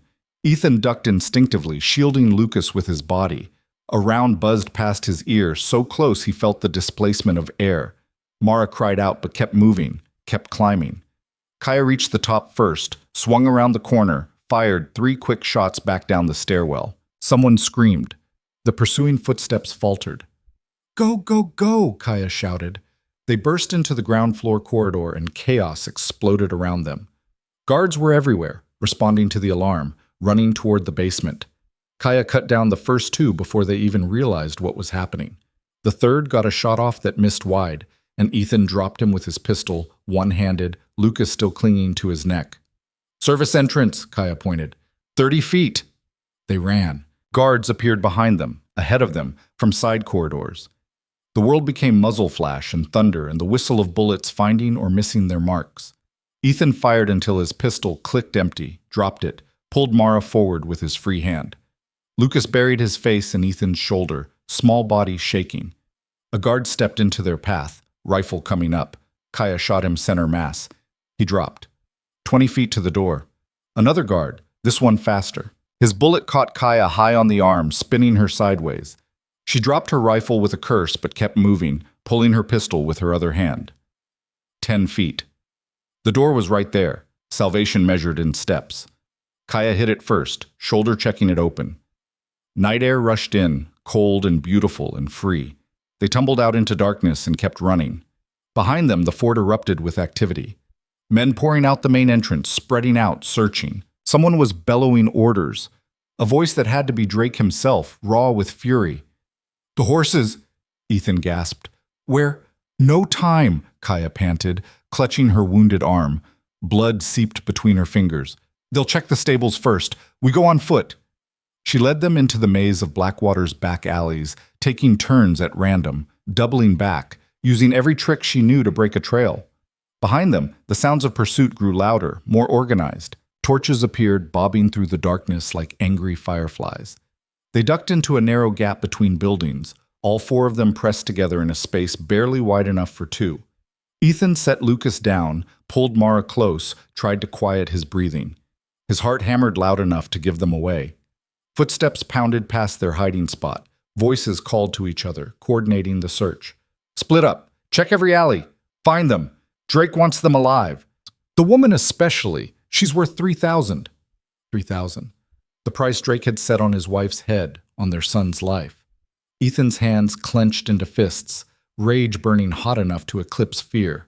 Kaya touched his arm, shook her head. "Not now. Later." The footsteps faded. The voices grew distant. But they couldn't stay here. Dawn would come eventually, and daylight would make hiding impossible. "We need to move," Kaya whispered. "Get outside the settlement. Lose them in the wilderness." "Can you ride?" Ethan looked at her wounded arm. "I can do what needs doing." Her jaw was set, teeth gritted against pain. "Come on, I know a way through the north fence. If we're fast, if we're lucky, stop right there." They froze. A figure emerged from the shadows at the alley's end, tall, broad-shouldered, holding a rifle with the easy confidence of someone who knew how to use it. As he stepped into the lamplight spilling from a nearby window, Ethan saw a face that matched every description of cruelty he'd ever heard. Drake. "Well," Drake said, smile spreading across his scarred face. "This is convenient. Save me the trouble of hunting you down." His eyes found Mara, and his smile widened. "Hello again, sweetheart. Miss me?" Mara pressed closer to Ethan, and he felt her trembling. What had this man done to her? What had he— "Let them go," Ethan said, stepping forward. "You want someone, take me. They're not part of this." "Not part of it?" Drake laughed. "Son, they are the whole thing. Premium merchandise, about to make me very rich. You think I'm going to let that walk away because you asked nice?" "I wasn't asking." Ethan's pistol was still in his belt, loaded with his last rounds. Kaya's rifle was somewhere behind them, dropped in the chaos. She had her pistol but couldn't shoot one-handed, not accurately. The odds were terrible. But Ethan had learned something important in the last few days. Sometimes terrible odds were the only ones you got. He moved fast, hand going for his pistol. Drake's rifle started to swing toward him, too slow. Ethan had surprise, had desperation, had nothing left to lose. The pistol came up. Ethan fired. The shot took Drake in the shoulder, spinning him sideways. His rifle discharged into the ground. Before he could recover, Ethan was on him, using the pistol like a club, smashing it into Drake's face once, twice, 3 times. The bigger man went down, blood streaming from his nose. "Run!" Ethan shouted to Kaya. "Get them out!" Kaya grabbed Mara's hand, pulled her and Lucas toward the other end of the alley. Mara resisted, reaching for Ethan. "No, I won't leave you again." "You have to." Ethan didn't look at her, couldn't. If he looked, he'd weaken. "Kaya knows the way out. Take Lucas. Keep him safe. I'll find you. I swear I'll find you." Drake was stirring beneath him, hand reaching for a knife at his belt. Ethan saw it, kicked the hand away, put his boot on Drake's chest. "Ethan, please." Mara's voice broke. "I love you," Ethan said, and finally looked at her, tried to memorize her face in case this was the last time. "I love you both. Now go." "Go!" Kaya pulled harder, and this time Mara came. Lucas was crying, reaching for his father, but Kaya had him. They disappeared around the corner, footsteps fading into the night. Drake's eyes focused on Ethan, clarity returning. "You're dead," he rasped. "You're—" Ethan hit him again with the pistol. Drake's head bounced off the ground. Once more, twice more, until the big man stopped moving, stopped breathing, stopped being a threat. Ethan stood, swaying, looking down at what he'd done. Another body at his feet. Another death on his conscience. How many now? He'd lost count. Shouts erupted nearby. Drake's men closing in, drawn by the gunshot. Ethan had maybe 30 seconds before they arrived. He ran the opposite direction from where Kaya had taken his family, drawing pursuit away from them. His boots pounded on packed earth, his lungs burned, but he pushed harder. Had to get them away from Mara and Lucas. Had to give them time to escape. A bullet whined past his head. Another sparked off stone to his left. He ducked into a side street, then another, running blind through Blackwater's maze. Behind him, the voices multiplied. Ahead, a fence loomed. The settlement's northern boundary, 12 feet of rough timber topped with barbed wire. No way over it. Not quickly enough. Ethan skidded to a stop, turned. 3 men appeared at the alley's entrance, rifles raised. Trapped. Nowhere to run. "End of the line," one of them said, grinning. "Drake's going to love making an example of you." Ethan raised his pistol. 2 rounds left. 3 men. Bad mathematics. "Drake's dead," he said. "I killed him." Uncertainty flickered across their faces. "You're lying." "Am I? Go check. He's in the alley off Market Street, skull caved in. Your boss is worm food." The men exchanged glances. If Drake was really dead, that changed everything. Changed who was in charge, who got paid, who called the shots. In that moment of hesitation, Ethan acted. Fired once, dropped the man on the right. Fired again as he dove sideways, the bullet catching the middle man in the gut. The third man got off a shot that burned across Ethan's ribs, but then someone else was shooting. From above, from the roofline. Kaya. The third man went down with a bullet through his neck. "Up here," Kaya called. "There's a ladder." Ethan found it in the shadows, wooden rungs nailed to the building's side, barely visible. He climbed one-handed, ribs screaming where the bullet had grazed him. At the top, Kaya hauled him onto the roof. "I thought you were getting them out," Ethan gasped. "I did. They're waiting at the fence's weak point, 2 buildings over." She was already moving across the rooftop. "But I came back for you. Figure you've earned at least 1 save." "Where's your arm?" "Tied it off. I'll bleed, but I won't die." She jumped to the next roof, landing hard, but steady. "Come on. We're not clear yet." They crossed 3 roofs, using Blackwater's cramped architecture like a highway above the chaos below. Men ran through the streets, searching, shouting contradictory orders. Someone had found Drake's body. Someone else was trying to take command. The settlement was tearing itself apart. At the 3rd building, Kaya led him down a rusted fire escape to ground level. Mara and Lucas waited in the shadows, and the relief on Mara's face when she saw him was worth every risk, every wound, every terrible choice he'd made to get here. "The fence," Kaya pointed. "Broken section, behind those barrels. Squeeze through, then we run. The wilderness is dangerous, but it's better odds than staying here." They slipped through one by one. Kaya first, scanning for threats, then Mara, then Lucas, finally Ethan. On the other side, freedom stretched out in shades of darkness and possibility. Which way? Ethan asked. North, into the mountains. Drake had connections south, so we go the opposite direction. There's an old trading post, 3 days hard march, abandoned, but it'll have shelter. Kaya started moving. We make it there. We've got a chance. They ran into the wilderness, leaving Blackwater's fires and fury behind. The settlement's bells rang out across the night, alarms and warnings and promises of pursuit. But for now, for this moment, they were free. Ethan held Lucas's hand, felt Mara close beside him, and pushed his exhausted body into motion. They ran through scrub brush and over rocky ground, putting distance between themselves and hell. How long they ran, Ethan couldn't say. An hour, 2, until his lungs burned and his legs threatened to give out, and the only thing keeping him moving was will and love and stubborn refusal to quit. Finally, Kaya called a halt in a narrow ravine where an overhang offered concealment. They collapsed together, gasping, bleeding, alive. They'll come after us, Kaya said, checking her wounded arm. The bleeding had slowed but not stopped. Soon as they organize, soon as someone takes charge of Drake's operation. How long do we have? Mara asked. Her voice was hoarse, broken from days of captivity and terror. Till morning, maybe. Maybe less. Kaya looked at them all. We need to keep moving soon. Put more distance between us and them. Give us 10 minutes, Ethan said. Just 10 minutes. Kaya nodded, moving to the ravine's edge to keep watch. Ethan pulled Mara and Lucas close, and for the first time in what felt like forever, they were together. Really together. Not separated by ambition or distance or captivity. Just a family, battered and bleeding but whole. I'm sorry, Ethan whispered into Mara's hair. I'm so sorry. For leaving, for chasing money instead of being with you, for putting you in danger, for... Stop.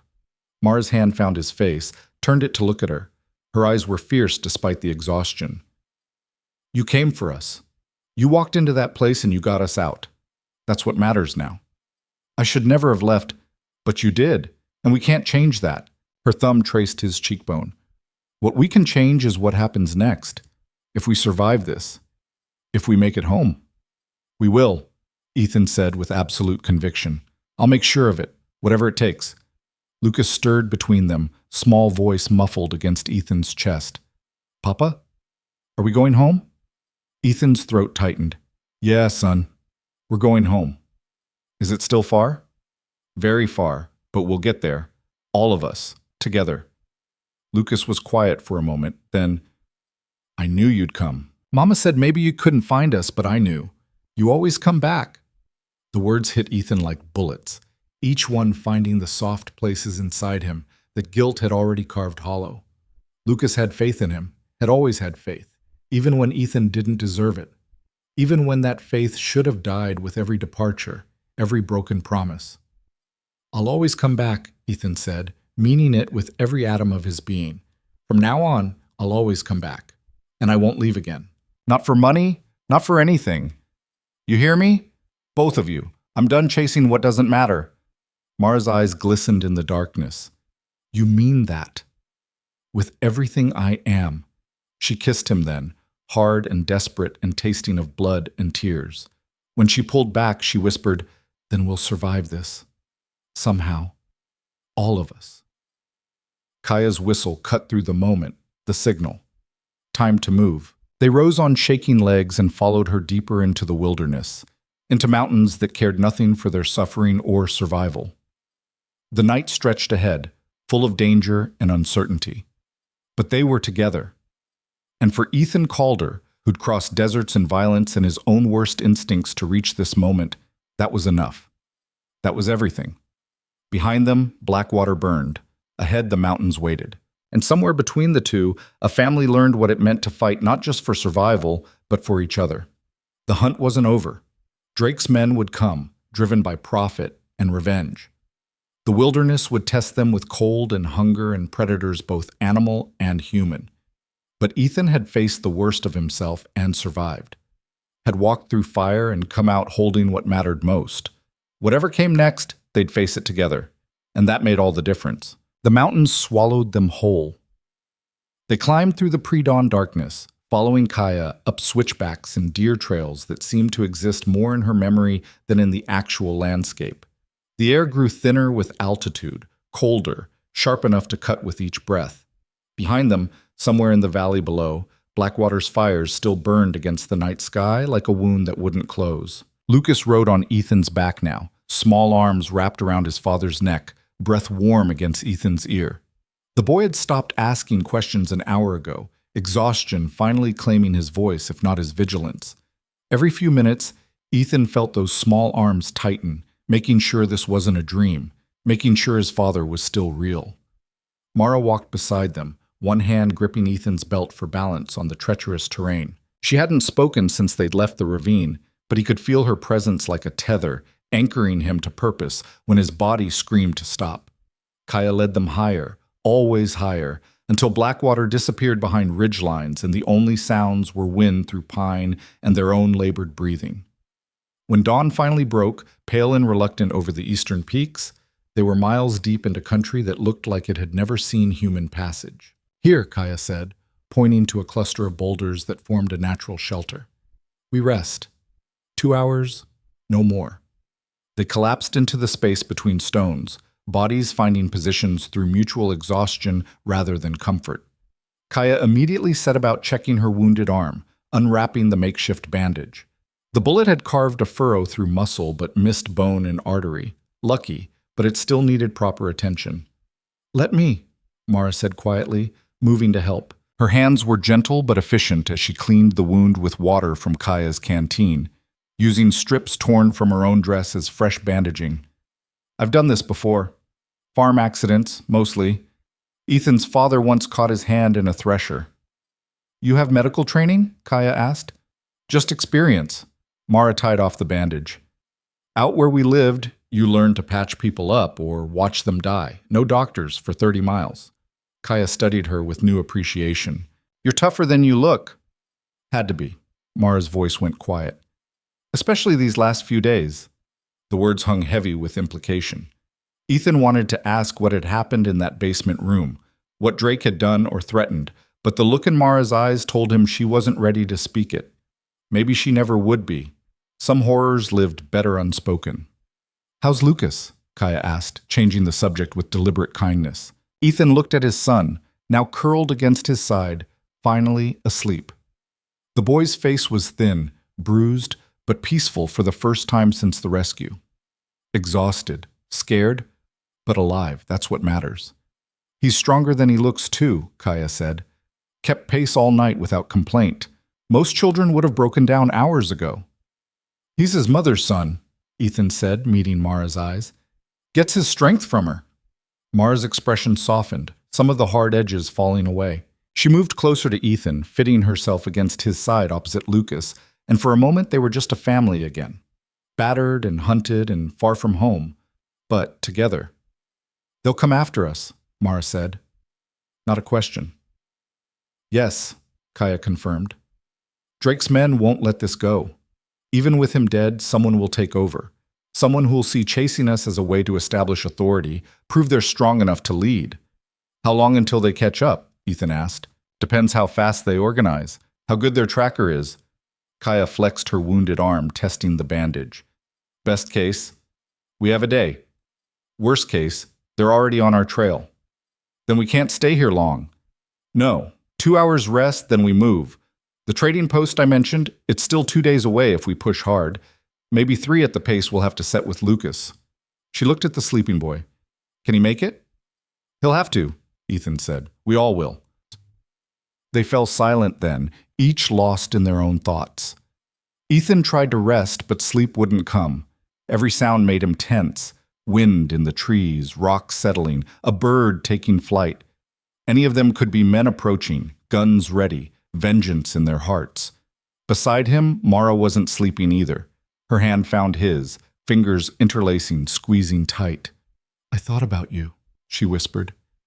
"In that room, when everything was darkest. I thought about that first summer we spent together before we were married. Remember? You'd come by the farm every evening with some excuse about needing to speak with my father, but really, you just wanted to see me." Ethan smiled despite everything. "You saw through that?" "Everyone saw through it. You were terrible at subtlety. Her thumb traced circles on his palm. But I liked it anyway. Liked that you tried so hard. Liked that you looked at me like I was something precious. You were. You are. I stopped believing that, she admitted. After you left the third time, the fourth, started thinking maybe I wasn't precious enough. Maybe nothing was enough to keep you home. The words cut deep because they were true. Ethan had made her feel that way through his actions, his choices, his endless departures chasing a future that mattered less than the present he kept abandoning. I was wrong, he said, about everything. About what mattered, what didn't. I thought I was building something for us, but really, I was just running. From responsibility, from the weight of being a husband and father, from the fear that I wasn't good enough for either role. And now? Now I know I'm not good enough. Know I failed you both in every way that counts. He looked at her fully. But I also know I'll spend the rest of my life trying to be better. Trying to earn back what I threw away. If you'll let me. Mara was quiet for a long moment, and Ethan's heart hung suspended, waiting. I watched you in that basement, she said finally. Watched you face down Drake. Watched you send us away to save us even though it meant you might die. That's not the man who left our farm chasing profit. That's someone different. I'm trying to be. I know, I can see it. She leaned her head against his shoulder. So yes, I'll let you try. We'll try together. But Ethan, when we get home, if we get home, no more leaving, no more chasing horizons. You stay. You build what we have right there, not somewhere else. I promise, no more leaving. You've promised before. I know, but this time is different. He kissed the top of her head. This time I've seen what I have to lose, can't unsee that, can't go back to being blind. Mara pulled back to look at him, searching his face for truth or lies. Whatever she found there must have satisfied her because she nodded, settled back against him, and finally let her eyes close. Ethan held her while she slept, one arm around his wife and one around his son, and felt the weight of what he'd almost lost pressed down until he could barely breathe. He'd come within inches of losing everything, within minutes, seconds. The margin between this moment and catastrophe was so thin it was invisible, but they'd survived. Somehow, through luck and violence and Kaya's guidance, they'd survived. The question was, could they keep surviving? Kaya woke them exactly 2 hours later, as promised. Lucas stirred slowly, reluctant to leave Sleep's safety, but he didn't complain when Ethan lifted him to his feet. We need to move faster today, Kaya said, checking the sky. Weather's changing, storm coming in from the west. If it hits before we reach shelter, we're in trouble. They gathered what little they had and started climbing again. The terrain grew more difficult as the morning wore on. Loose scree that slid beneath their feet, drop-offs that required careful navigation, sections where they had to climb hand over hand while Ethan pushed Lucas ahead of him. Around noon, Lucas finally spoke. Papa, I'm hungry. The simple statement hit Ethan like a blow. They had no food, no supplies. Had fled Blackwater with nothing but the clothes on their backs and the weapons in their hands. He'd been so focused on escape he hadn't thought about sustenance, about the basic needs that would become critical over days of hard travel. I know, son. I'm sorry. We'll find something soon. But the mountain offered nothing except rock and pine and the growing certainty that they were woefully unprepared for this journey. Kaya must have seen the realization on his face because she said, There's a stream about an hour ahead. Should have fish. I've got hooks and line in my pack. We can stop, catch something, build a small fire. A fire's risky, Ethan said. Smoke will be visible for miles. So is dying of starvation. Kaya's voice was pragmatic. We need food, Lucas especially. He's running on empty already. We don't feed him. He won't make it 2 more days. She was right. Ethan hated it, hated the risk, but she was right. They found the stream exactly where Kaya said it would be, running clear and cold between moss-covered stones. While Kaya set up her fishing line, Ethan and Mara searched the banks for anything edible, roots, berries, mushrooms. They found a handful of wild onions and some cattail roots that Mara said were safe to eat. Lucas sat on a rock, dangling his feet in the water, watching his father work. Are we going to die out here, Papa? No. Ethan's answer was immediate, absolute. We're not going to die. We're going to make it home. How do you know? Because I won't let anything else happen. You understand? I'll get you home safe. I promise. Lucas considered this, then nodded. Okay. I believe you. The simple faith in those words made Ethan's throat tight. After everything, after all his failures, Lucas still believed in him, still trusted him. He wouldn't break that trust again. Kaya caught 3 fish in quick succession, small mountain trout that would barely make a meal but were better than nothing. They built a tiny fire in a depression between rocks, trying to minimize the smoke, and cooked the fish along with the roots and onions. It was the best meal Ethan had ever tasted. They ate quickly, efficiently, then doused the fire and scattered the ashes. Every minute they stayed in one place was a minute their pursuers could gain ground. As they prepared to move out, a sound drifted down from higher up the mountain, faint but unmistakable. Voices. Kaya froze, head cocked, listening. 3 men, maybe 4, moving fast. They found our trail. How far? Mara's voice was tight with fear. Hour behind, maybe less. Kaya was already moving, gathering their few possessions. We need to go, now. They ran. Not the careful climb of before, but a desperate flight, scrambling over obstacles, taking risks with footing and handholds. Lucas rode on Ethan's back again, holding on tight while his father pushed his body past exhaustion into something else entirely, a state where pain became distant and muscles moved on will alone. Behind them, the voices grew louder. Their pursuers were gaining ground, moving with the confidence of men who knew their quarry was close. There! A shout echoed across the rocks. Movement ahead! A gunshot cracked, the bullet sparking off stone 20 feet to their left.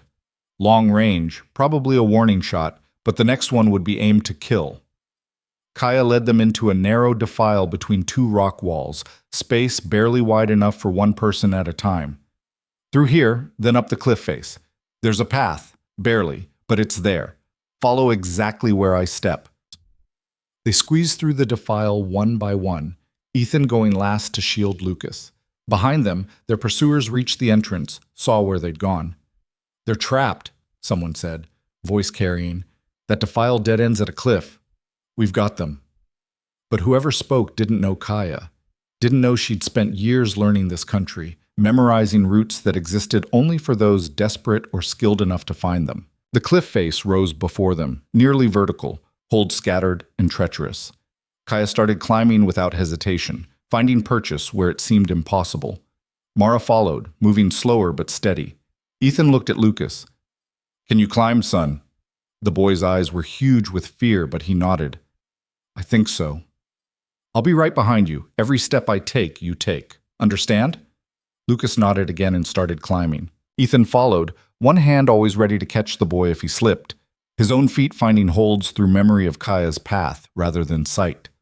Behind them, their pursuers emerged from the defile.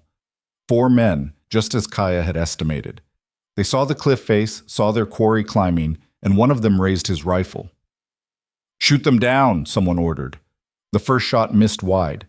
The second came closer, clipping rock near Mara's hand. She flinched but kept climbing.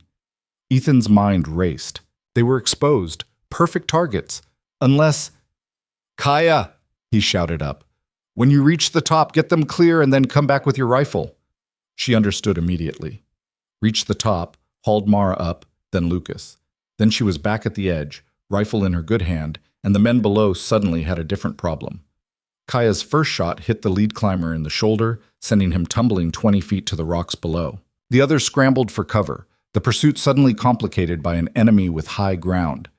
Ethan used the distraction to cover the last stretch of cliff, hands finding holds more through desperation than skill. Kaya grabbed his wrist, pulled him up and over. Go, she said, settling into a shooting position. I'll slow them down. We're not leaving you, You're not leaving me, I'm buying time, there's a difference. She fired again, and one of the men below cried out.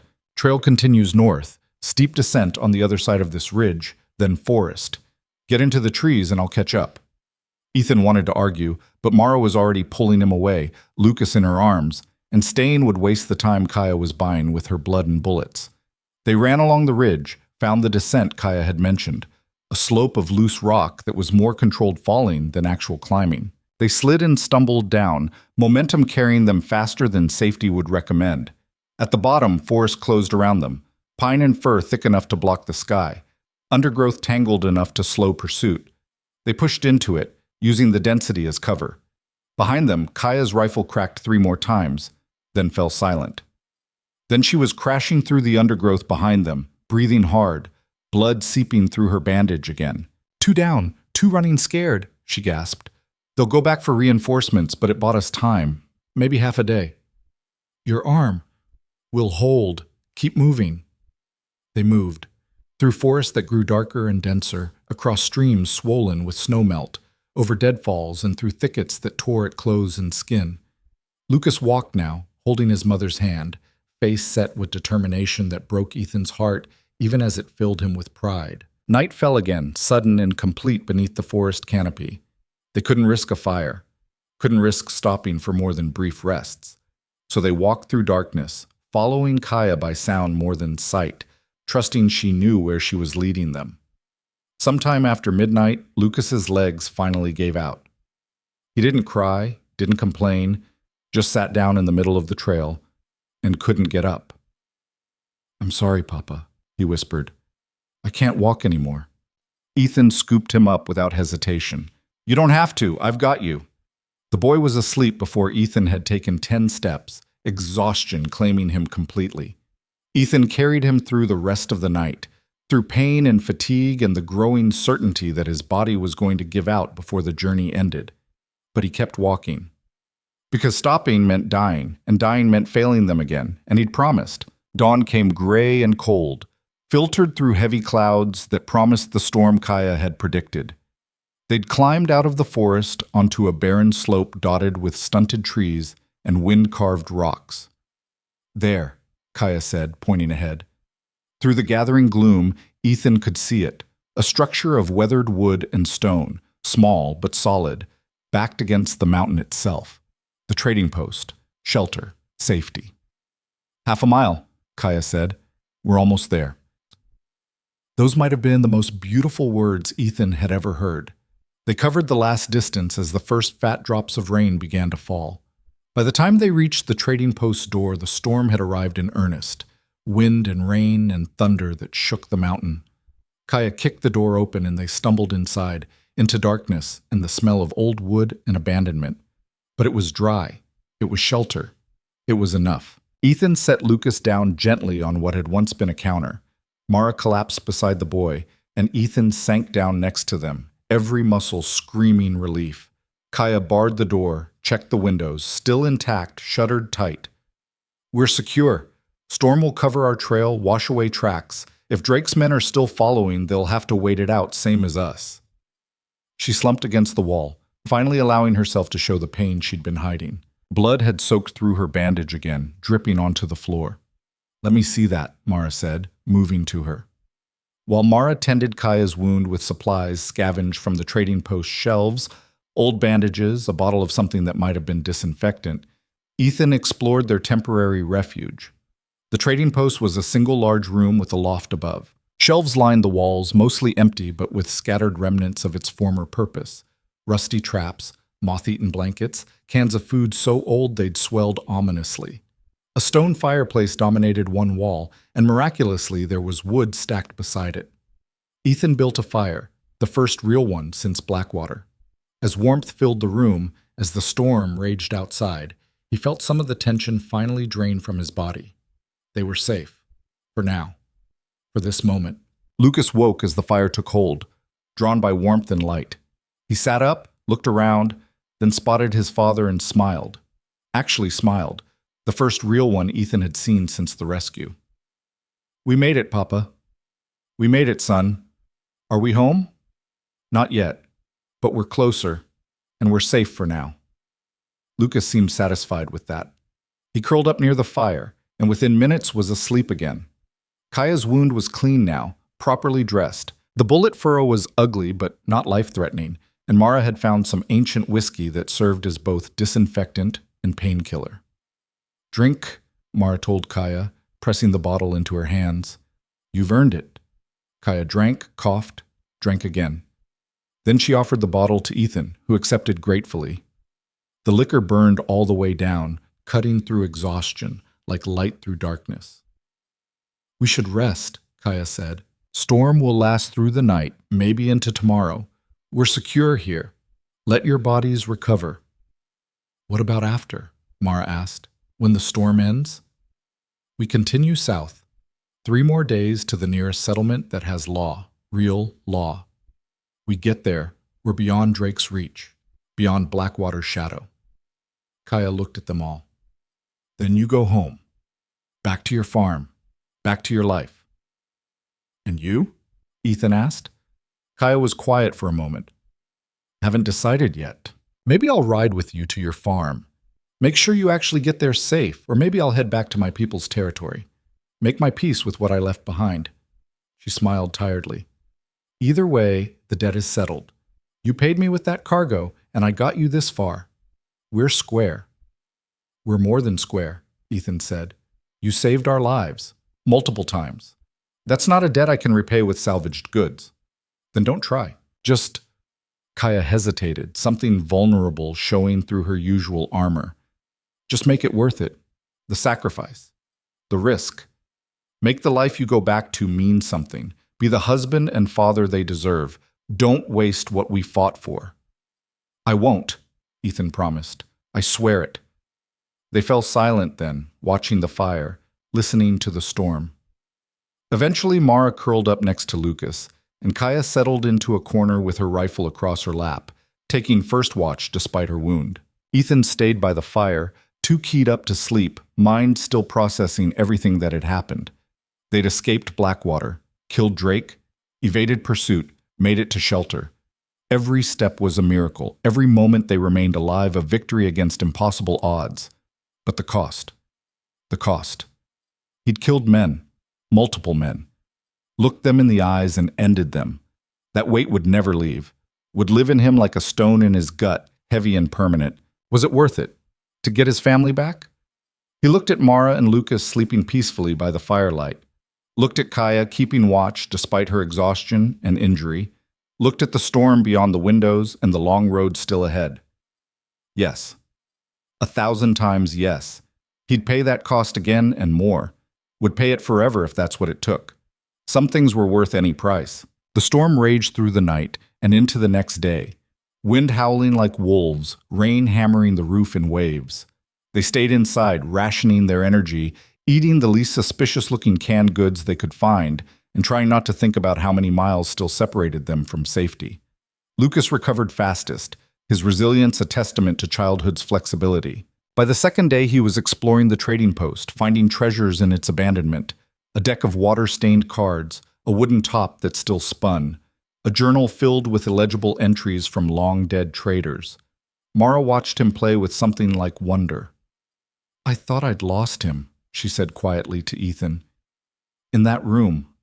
When Drake would come down with his men and look at us like we were livestock, I thought—" Her voice broke.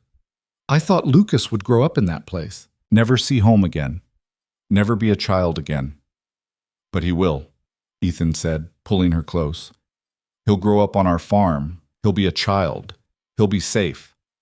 You can't promise that. Watch me." He turned her to face him. "I failed you before. Failed you both. But that man is dead.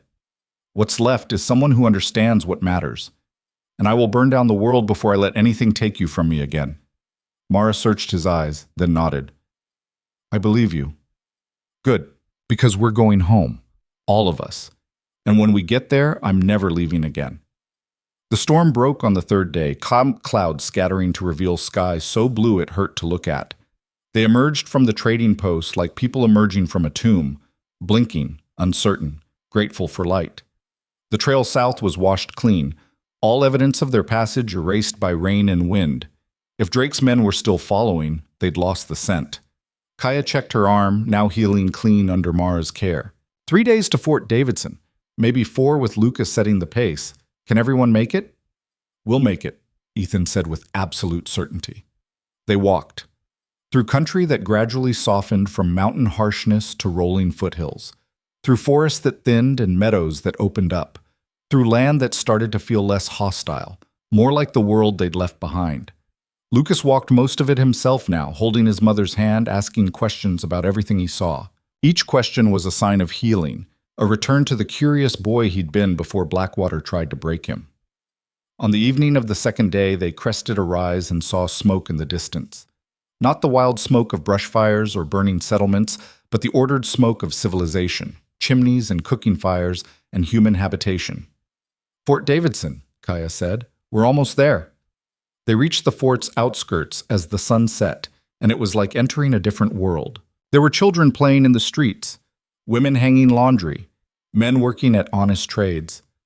The sounds of normal life, laughter, conversation, the ring of a blacksmith's hammer. No one looked at them with dead eyes or hands on weapons.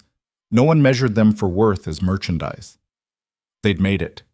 Against every odd, through every horror, they'd made it to safety. Kaya led them to the fort's marshal office, where a tired-looking man with a badge listened to their story with growing concern. "Blackwater," he said when they'd finished. "Heard rumors about that place. Never had the men or authority to do anything about it." He looked at Ethan. "You say you killed the man running it?" "Drake?" "Yes." The marshal nodded slowly. "Well, that's something at least. Might be enough to scatter the rest. Without a strong leader, places like that tend to eat themselves." He stood. "You folks need medical attention? Food? A place to stay?" "All of it," Kaya said. "And horses. We need to get these people home. I'll see what I can arrange." The marshal's eyes were kind. "You've been through hell. Least we can do is help you get back from it." They stayed in Fort Davidson for 3 days, recovering. The fort doctor examined them all, pronounced Lucas malnourished but healthy, Mara bruised but unbroken, Kaya's wound healing well, and Ethan exhausted but functional. The marshal provided horses, supplies, and directions to the nearest town that had telegraph access to their home territory. When the time came to leave, Kaya walked with them to the stable. "This is where we part ways," she said. "You've got horses, supplies, and clear trail from here. You don't need me anymore." "Come with us," Mara said impulsively. "To our farm. Stay as long as you want. We owe you that much." Kaya smiled, but shook her head. "That's kind, but you need time together. Just the three of you, to heal, to rebuild. I'd just be in the way." "You saved our lives," Ethan said. "You're never in the way." "Maybe not, but I've got my own demons to face, my own peace to make." She touched the leather cord around her neck, where something small hung. "Time I stopped running from them." She pulled Ethan aside, spoke quietly. "Keep your promise. Be the man they need. Don't let what happened in Blackwater, the killing, the violence, don't let it poison what you've got." "I won't." "Good." She squeezed his shoulder. "Take care of them, Ethan Calder. They're worth every terrible thing you did to get them back." "I know." Kaya stepped back, raised her hand in farewell. Lucas ran to her, hugged her legs, and she picked him up, held him briefly. "Be good for your parents," she told him. "Grow up strong and kind. Better than this world usually makes people." "I will," Lucas promised. "Thank you for helping my papa find us." "He would have found you anyway. I just helped him survive the journey." She set him down, looked at Mara. "You've got a good man there. Took him a while to figure out what mattered, but he got there." "I know," Mara said. "Thank you. For everything." Kaya nodded, then turned and walked away without looking back. Within moments, she'd disappeared into the morning crowds.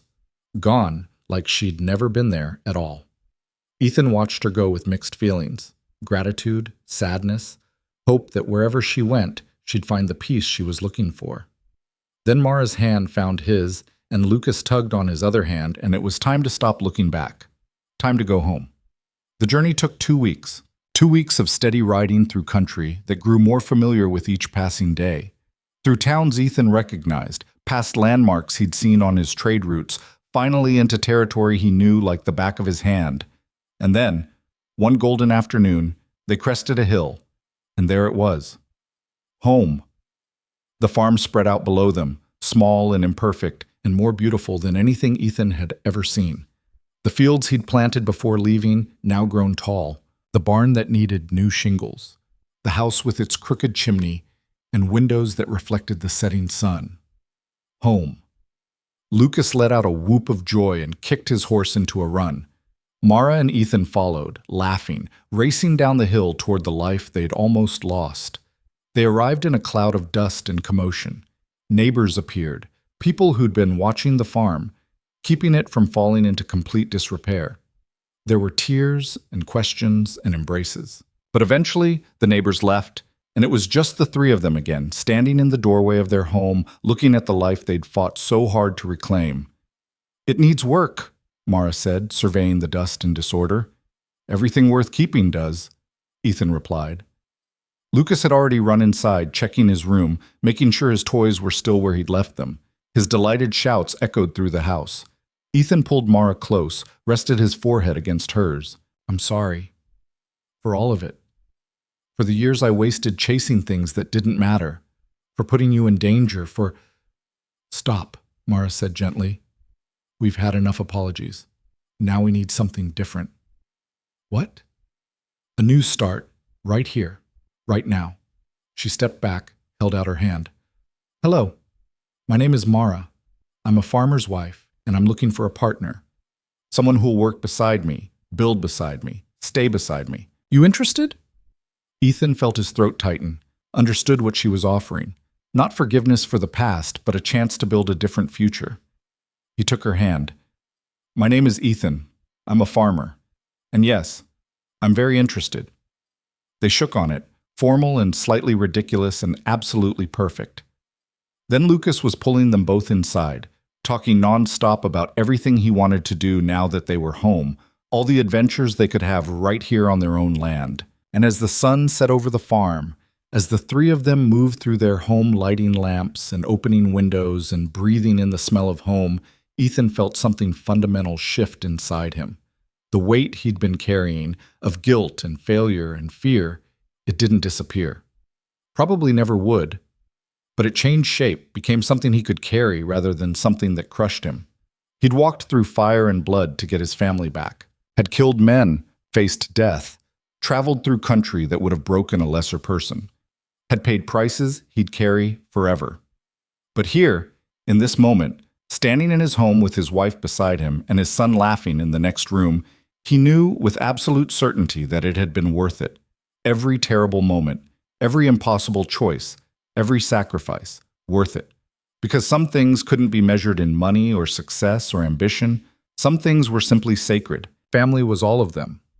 Mara moved to the window, looking out at the land that had always been their true wealth.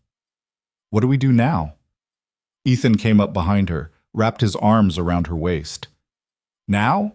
We build, we plant, we raise our son, we live." "Just that?" "Just that," he confirmed. "No more chasing horizons, no more leaving, just this, just us, just home." "Sounds perfect," Mara said, leaning back against him. And it was. In the weeks and months that followed, they rebuilt their life piece by piece. Ethan worked the fields with an intensity born of gratitude. Every sunrise a gift he'd almost lost. Mara tended the house and garden, making their home a refuge. Lucas grew and thrived, nightmares fading as safety and routine returned. Sometimes on quiet evenings, Ethan would stand at the fence line and look north toward the mountains. Wonder if Kaya had found her peace. Hope she had. Sometimes, when the wind blew from that direction, he'd remember Blackwater. Remember Drake's face. Remember the weight of a rifle in his hands and the terrible things a man could do when pushed to his limits. But then Mara's voice would call him to dinner, or Lucas would run up with some discovery from the fields, and the memories would fade. Not disappear, they'd never disappear, but become manageable, become part of the story of who he'd been and who he'd become. 1 year later, almost to the day of their escape from Blackwater, a rider appeared on the road to their farm. Ethan's hand went instinctively to the rifle he now kept near the door, the wariness of Blackwater still alive in his muscles. But as the rider drew closer, Ethan recognized her. Kaya. She looked different, stronger somehow, more at peace. The hardness that had defined her was still there, but tempered now with something that might have been contentment. "Thought I'd check on you," she said, dismounting. "Make sure you kept your promises."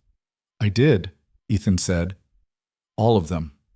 Kaya looked around the farm, at the fields thick with crops, at the house with fresh paint and new shingles, at Lucas playing with the dog by the barn, at Mara waving from the porch.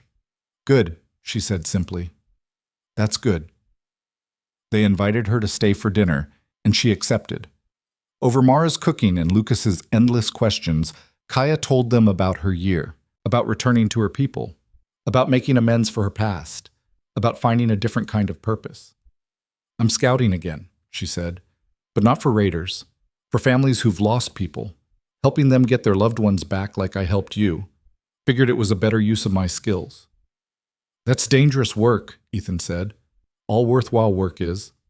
She smiled. "But I'm good at it. And it helps balance the scales for what I did before." After dinner, as the sun set, Kaya prepared to leave. "You're welcome here any time," Mara told her. "This is your home too, if you want it to be." "Thank you. That means more than you know." Kaya mounted her horse, looked down at them all. "Take care of each other. Remember what you fought for." "And Ethan?" "Yes?" "You did good. Real good. Amma would have been proud." Then she was gone, riding into the sunset, leaving them with full hearts and the knowledge that some connections, forged in fire and blood, lasted forever. Night fell over the farm, stars coming out one by one over land that had seen so much struggle but now held only peace. Ethan stood on his porch, Mara beside him, Lucas asleep upstairs, and felt a completeness he'd never known during all those years of chasing something more. This was more. This was everything. The frontier had tested him, broken him, rebuilt him, had taken everything he'd thought mattered and shown him what actually did. The journey had cost him pieces of himself he'd never get back.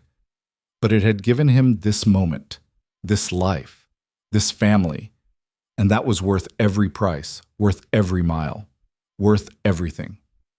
Ethan Calder had left his farm a man divided between ambition and love. He returned whole, forged in fire, defined by sacrifice, and finally, home. And he would never leave again.